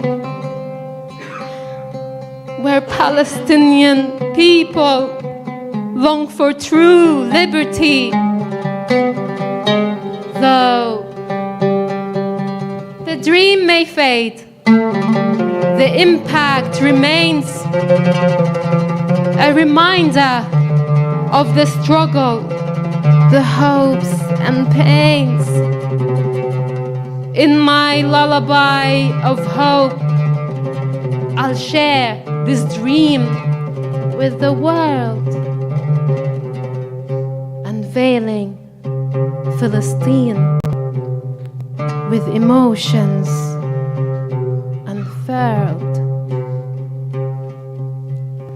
Thank you. One more. It's really hot in here. Thank you, guys. There's one called Hope. Okay. Yalla.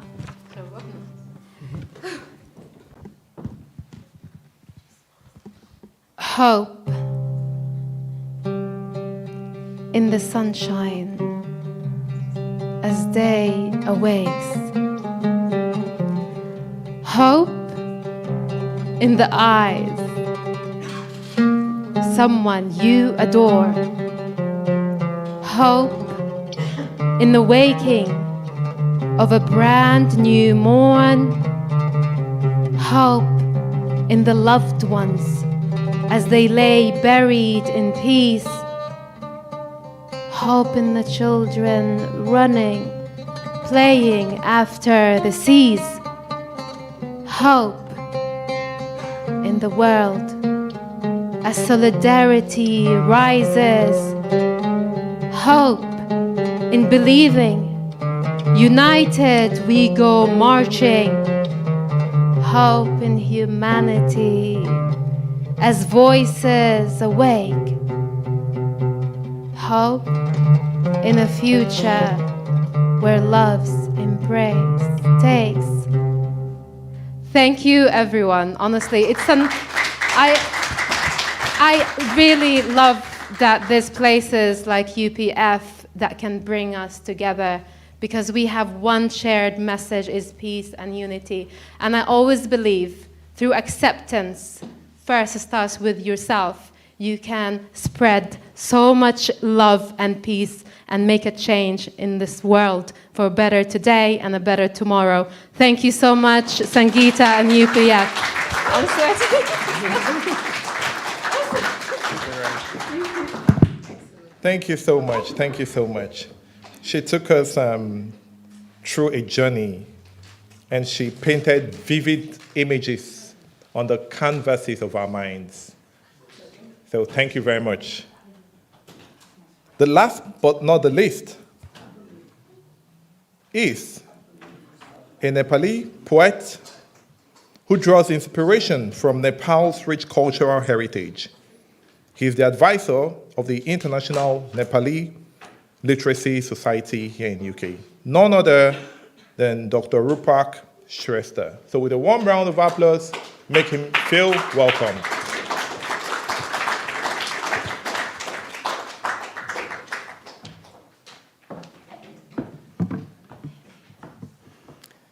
Namaskar.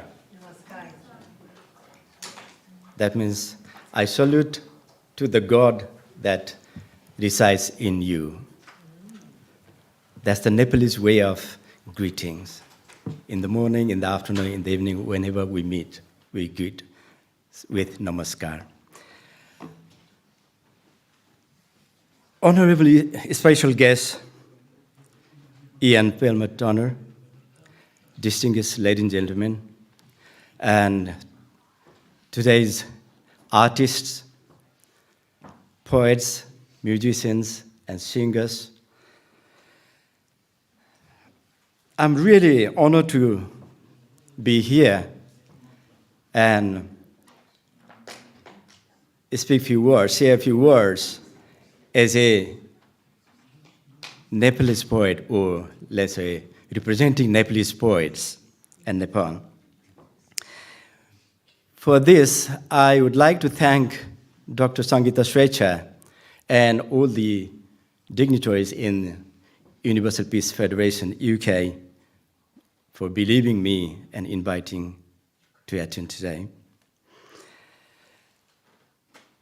Today, we are living in a global village, and I'm really proud to be a citizen of the global village. It's a wonderful time for us as well. I was born in Nepal and brought up in Nepal in Nepalese culture, in Eastern culture, let's say. And when I went to university, I started studying English literature which connected me to the Western world and also the whole world.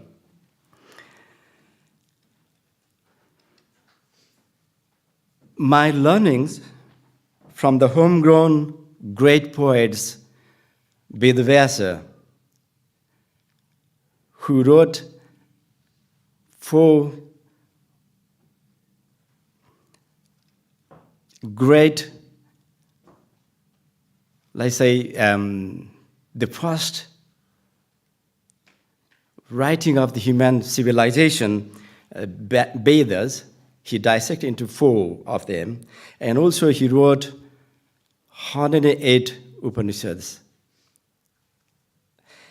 And another writer, another great epic writer, Valmiki, and also from Lord Buddha. So I'm disciple of them and a student of them. But when I came to the United Kingdom in year 2000 for further studies, and I got my world being bigger, being larger, and I'm enjoying the life of modern civilization and modern as a let's say, not only diasporic citizen, but as a citizen of the world, citizen of the global village.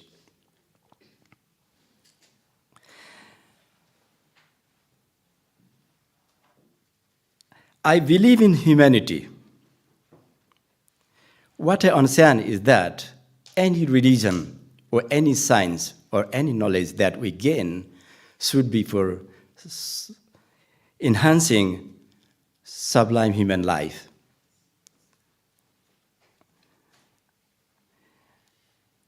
And it is for the human welfare, peace and prosperity. For me, peace is prosperity.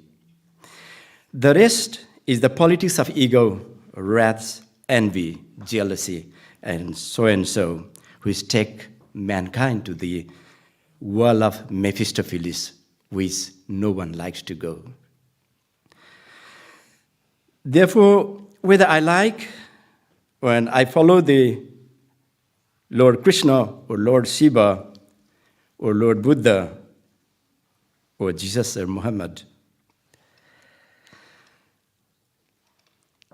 I find that they are matching, that they want to take us to the better future, better life, and thinking that's a paradise.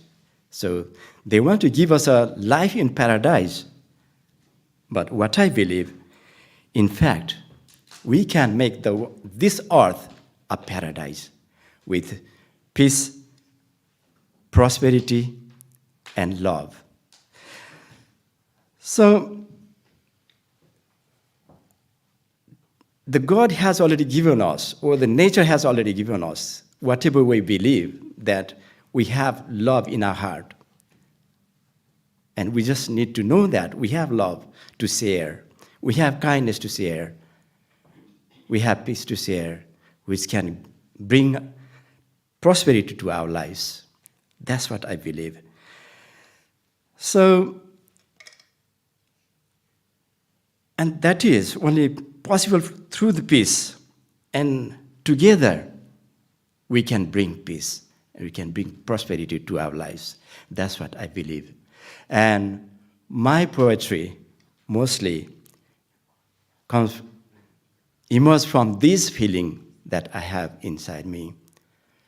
So I write for humanity, equality, and prosperity. So I put here, I recite one of my poems, and its title is On the Judgment Day.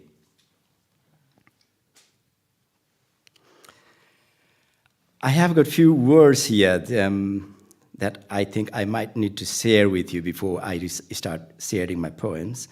As I am, it is, let's say, I'm a hybrid product, like born and brought up in Eastern society and living in the Western society, and carrying everything to put into the human civilization, human prosperity. So it is kind of, you may find that it is a hybrid poetry as well. So there are a few words, typical words that I might need to share with you, like mantras, that means hymns, okay? And peace, that we call Shanti, in Nepali, Shanti. That originates from Sanskrit, actually.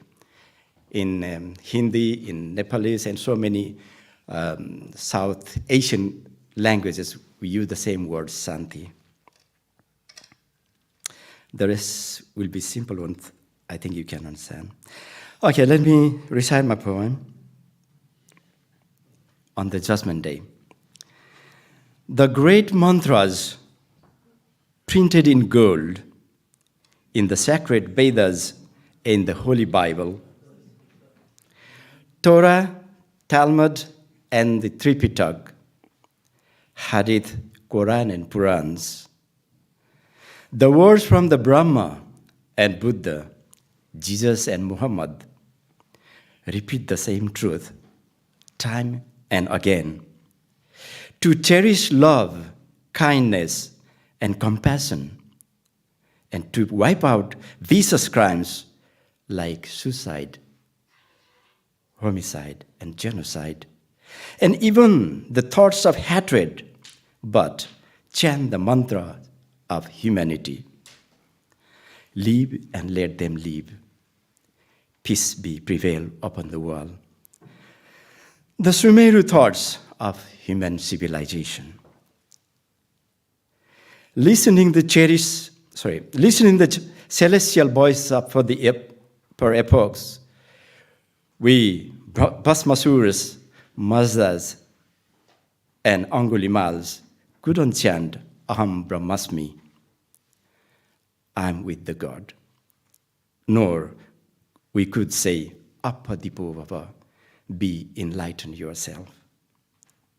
Rather, before the golden ink on the holy scripts dried, we began the games of avenge and revenge, causing ourselves drown in the crimson Volga and the Ganga, the Jam and the Tigris, of disgusting deeds of our one, longer than the Nile. Our deadliest sins have made the Mount Everest weep, hiding her face. The bottom of the Pacific boils. The whole water has been red like the Red Sea, washing our blood that we committed against humanity. Witnessing all these deeds, I have been toying in shame. Oh, Farishta, how will I dare to show my face to the Chitragupta on the Judgment Day? Let me just chant, peace be prevail on the earth. Shanti, Shanti, Shanti. Thank you.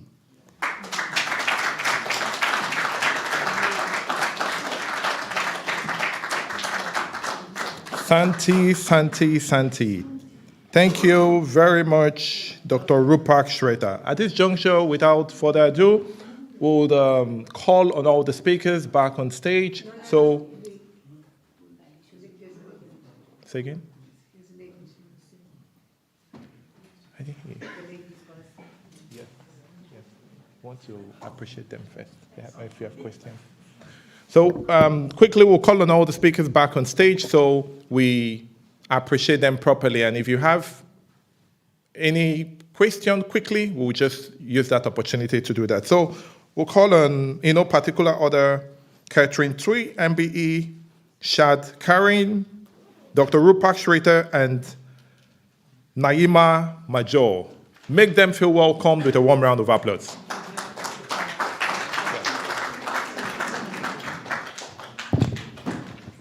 And safe as well. Stand. Yes, just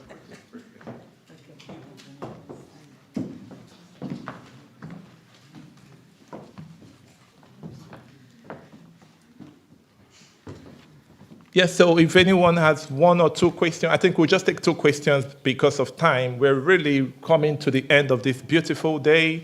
But before that, we'll take two questions for our wonderful poets. Okay. You're all great ambassadors for peace, each one of you. Wonderful. I would just like to have very, very quick views on what does peace mean to each one of you and how do you want to achieve it in the future? Thank you very much. I think everybody should just, in one sentence or in a phrase, just respond to that and that'll be all. Thank you. Start with you. Can you repeat the question, please? What does peace mean to you and how do you intend to achieve it? Yes? Artist in bank. Okay. What does peace mean to you and how can you... I can understand the question properly. Okay, okay. Peace. Sorry, I'm still learning English with speech therapy. Peace is so important with hard work. Peace is not just about education. Peace could be with poor people with no language at all. Peace could be with eye contact and skin contact and smile contact. This is the root of all problems, that people don't know how to smile or have eye contact. If you could solve this issue on a small level, you could solve issues on many levels for peace. Thank you.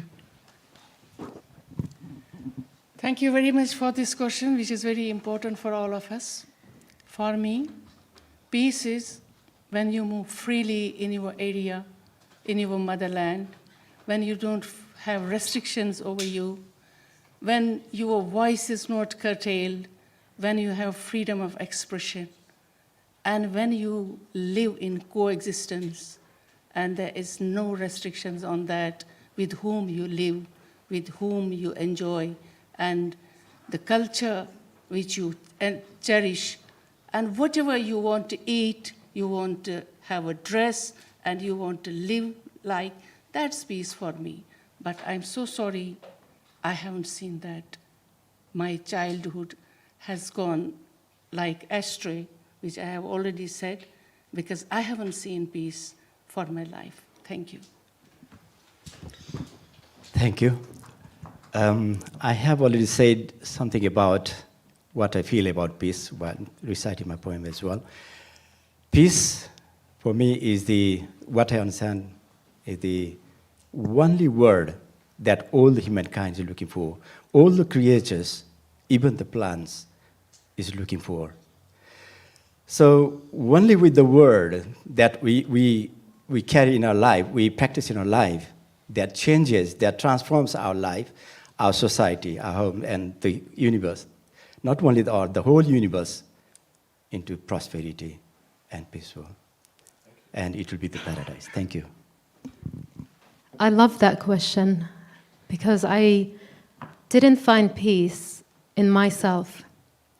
And I think peace should start inside us. It really took me years to find acceptance. As a Palestinian, always struggled to find answers.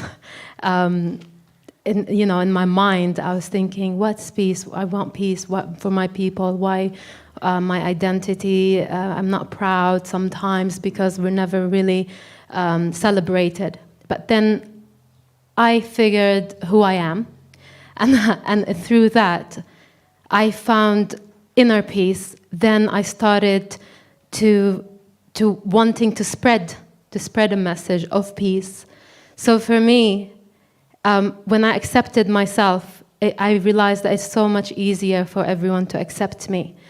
So peace brings unity, and when you were saying earlier about artists collaborating, so if we collaborate from different countries, like, for example, Europe, Palestinians, just all different artists come together, that's peace, that's starting a change. We shouldn't be afraid to embrace ourselves and just be a voice of love.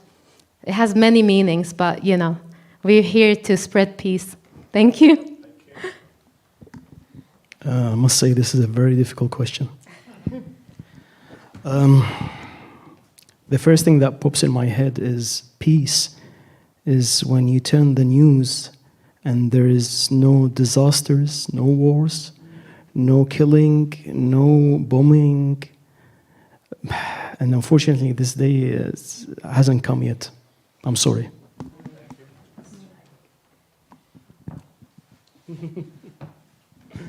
It will come. Peace is inevitable. At the moment, peace for me is not watching Donald Trump. Peace for me means the presence of justice. For me, you cannot have peace without justice. Perhaps I would say that as a lawyer, but I feel that with peace, people need closure, and to obtain closure, to feel peaceful, they need to see justice, and we need to see justice being done.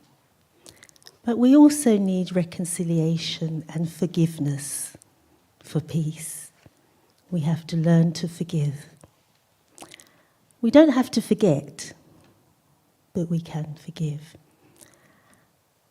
I suppose I was at an advantage here because I was the last one. But I think I'll leave it at that. But this is peace. All of us here today, all of you here who came today, who travelled wherever you came from and gave up your time, and all the artists and their hosts, the Universal Peace Federation, Robin and Margaret. This is peace. You who asked the question, you are peace. Peace is everyone. Just look in the mirror and you'll see it and find it.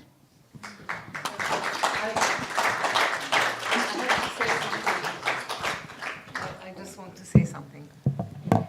You know, we have lots of big organizations, groups that we do peace, things. In Austria, some years ago, our leader is the woman now, Mother Moon, and she set the pace. Peace starts with me, and we all had these badges, etc. But you know, it's the saying, the words. It touches you, but where is the action? The point is, all people who desire peace. I was talking a professor that's professor of peace, for example, we need to come together, even organizations. But peace is not the ceasing of war. Peace is so big that the world will be something so beautiful when it's attained. So there's a lot of work to be done. It's many levels of peace. So therefore, in that case, even understanding of peace, and people teach peace, that kind of thing. But the most important is good people should collaborate together. And then that collaboration brings others. Thank you. That's very nice.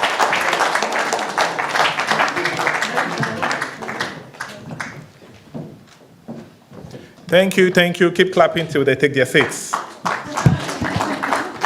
Yes, they deserve it. They do deserve it. Those are wise words. At this juncture, it's sad we are coming to a close, but every good thing comes to an end.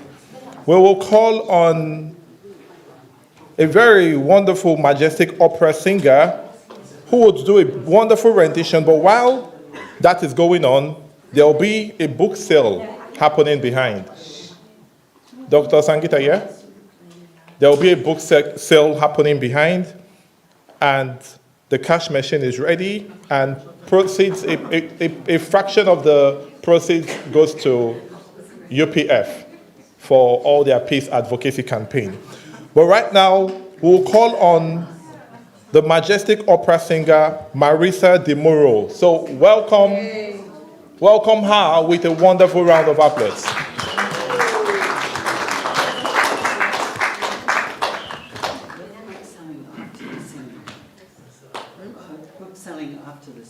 Okay, the book sales is after the singing. So, Marisa De Muro.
Thank you so much. My name is Marisa De Muro. I am a soprano singer, Italian, and I trained singing as bel canto singing, which means beautiful singing, at the Music Conservatoire in Florence, in Italy, and trained primarily to sing operas, like the piece you just heard now. I have performed as soprano soloist at Sadlerswells Theatre, at Fulham Palace, at the BAFTA, in the presence of Her Royal Highness Princess Beatrice. I have performed at fashion shows, gala dinners, and the House of Lords, of course. But the piece that I chose to sing today for you was from the opera The Marriage of Figaro by Mozart. And it's the aria that the Countess sings in the second act. Why did I choose this piece? Well, as you probably noticed, there's quite a long introduction to the piece before the singer begins to sing. That very cleverly was put together by Mozart because it gives the singer time to prepare herself on the stage, because it's the very first thing that the Countess sings. But also, the other reason why I chose this for you today, because music gives us the feeling of reflection, of peace, stillness, and I hope I have brought out emotions as well. So that's the great power of music. Now, I'd like to perhaps introduce how I first began to sing. Well, in this country, it started at the Kent Music School, where I turned up, and there was a teacher, a tenor. His name was Jack Irons. And why did I go there? Well, I always had a very strong voice, and I didn't see myself as a pop singer or anything like that. So I thought, I'll try opera, it's loud. So I went to the first lesson, and he showed me on the scales on the piano, and I was shocked, and I started laughing. I said, "You want me to copy that? Are you joking or what?" You know, I didn't really realize what it means to actually produce the sound, the operatic sound, which can be very different to what some people are used to hearing. And I'm a great believer that, and supporter that opera has to be shared at a wider audiences and taken to different platforms. But before the Kent Music School, my journey began back home in Italy. So if we can please have the photograph, please. I present to you my beautiful village, Senerchia, in south of Italy. About 900 inhabitants, valleys, surrounded by mountains. And where did I sing? That big church in the center with the square, that's where I would be singing every Sunday. Yeah, there was nothing else to do in the village. We went to church on Sunday, and I was singing every Sunday there. And my house was just like 2 rows of houses to the right. This beautiful village that you see here is where I began. On the 23rd of November 1980, on that Sunday, we were rehearsing and learning a new hymn to prepare the church. And with other girls together, all happy, and it was Sunday, we were singing, and we were eating the best food and everything. That evening, at 1934, my village was hit by a violent earthquake. My village and the surrounding area on the 23rd of November 1980 was great part destroyed. My house is no longer there. The church is no longer there. It's completely different. my life changed just like that. And I lost my mother in that house. We were in the same house. It was myself, my dad, my cousin, and my mother. Now, after 1 week of staying there, I'm not going to go into details now because of time, I came to live in England. And I brought with me all the trauma that I had experienced, and I began going to school, and I couldn't speak English. Now, the journey of being scarred by the trauma combined together with my musical spirit, which has accompanied me throughout my life. Those key points have made me stronger and have pushed me to put this down into a book, which I will publish, and I will do the book launch here with UPF. And we're looking in June, date to be confirmed. The same musical spirit has taken me to evolve also as a singer-songwriter. And we have a video to show you of one of my songs, which the video has been finalist at the British Film Festival. The song itself, Best Original Song, for Florence Film Festival, Paris Film Festival, Hollywood Film Festivals, I can't remember each one of them. But it just shows the power of music, how it can communicate to different people, to different genres. The music video just about going to see has two beautiful ballet dancers from the Royal Ballet. And but the names 1 second. So it's, the choreographer is Valentino Zocchetti. The two dancers are Leo Dixon and Katarina Nitkelski from the Royal Ballet. So here you go, Dancing Moon.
So, yes, ladies and gentlemen, thank you so much for having me, Margaret and Robin and UPF. I also like to thank SEMA Foundation for supporting me and being here, and the wonderful Dr.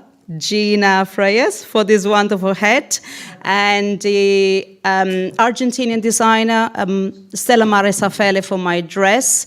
I'd like to thank all the friends that have come here to support me today and to support all the other artists. Thank you. And I'll look forward to see you in June for my book launch. Thank you. Thank you very much. Thank you very much, Marisa de Moura. That was heavenly, angelic, gracious, and breathtaking. Another round of applause to her.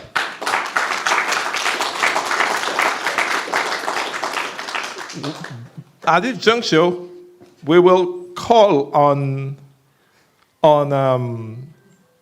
before Robin comes to give the closing remark, we would call on Marisa de Moura, please, to just come on stage and give someone, one lucky person, the opportunity to ask her a question that he or she thinks. Yes, I know you did. Yes, just one question. And I think that would resonate with all of us. Just one question. And who's that? Go in. Go in.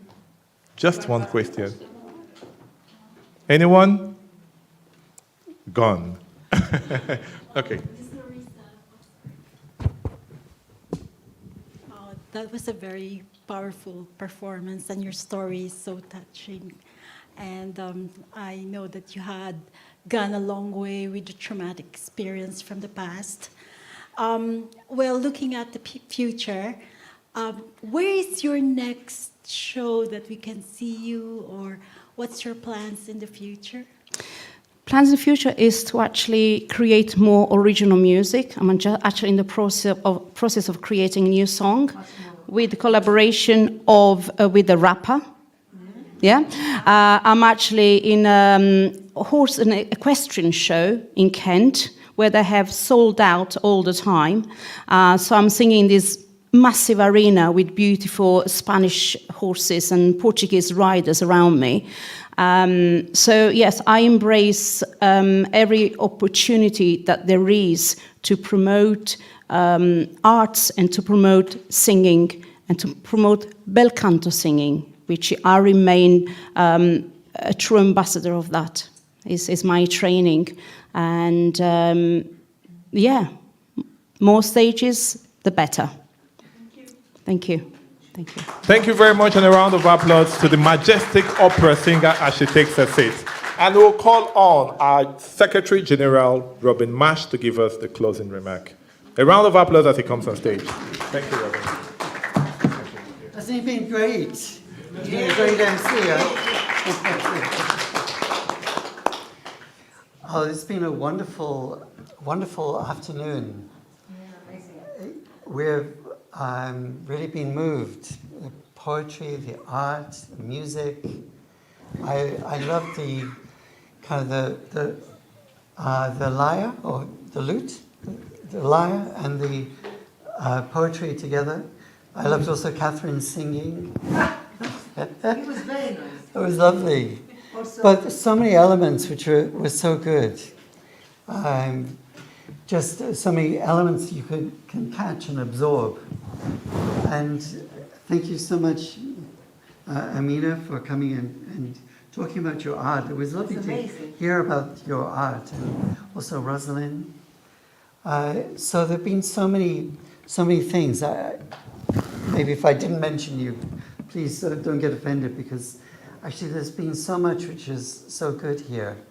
Each of the poets, they really, you could feel their heart and their passion, and what motivated them to go beyond themselves in this artistic expression. Thank you so much. Also, your poetry was so moving. Thank you. So I'd like you to give a warm round of applause for all the people who have participated today, and particularly for Sangeeta, who has pulled all of this together. So let's invite up Sangeeta to give the closing, the real closing. I think we have thanked everybody, and I just felt we haven't thanked Otto. Please come here. Yeah, of course, like without Otto, this program wouldn't have been successful. Yeah, I just want to briefly introduce him as well. Come here, please. Yeah, Otto is the sustainability consultant, and last time during my book launch, he was the MC for my book launch as well. So I had so much of confidence in him. And Otto has in April, right? There's what is this award and the what ceremony is it? The Global Sustainability Conference at House of Lords. You may find it later on, and hopefully you can join also at House of Lords, the Global Sustainability Awards and Conference ceremony. Thank you so much, Otto, and of course, like thank you to everybody who joined us today, giving us so much of encouragement. And I hope like we will be able to conduct similar kind of programs, more interesting programs in the future as well, and you'd be making us more, encouraging us. Your presence has been remarkable today. Thank you so much. Can you ask for the next time, if anybody has talent, should Yeah. tell you? Also, I've been receiving a couple of, I'm very fortunate, like I've been receiving a couple of videos and some films as well, clips of the films, like if we want to feature or we want to talk at this platform. So if you or anyone wants to be featured here, your song or poetry or anything like that, please send to me or the UPF. Then we will see like how we can go ahead in the future as well. And in the coming months, in 3 months' time, we'll be having another program sometime in May. Also today we've live streamed the program on Facebook and YouTube. Yeah, so and Universal Peace Federation UK. yeah, you can have a look into our Facebook and Universal Peace Federation's Facebook and the YouTube channel. Like all has been recorded, so I'm sure like you'll find your recorded ones as well. Thank you so much for joining today. Thank you. Thank you for your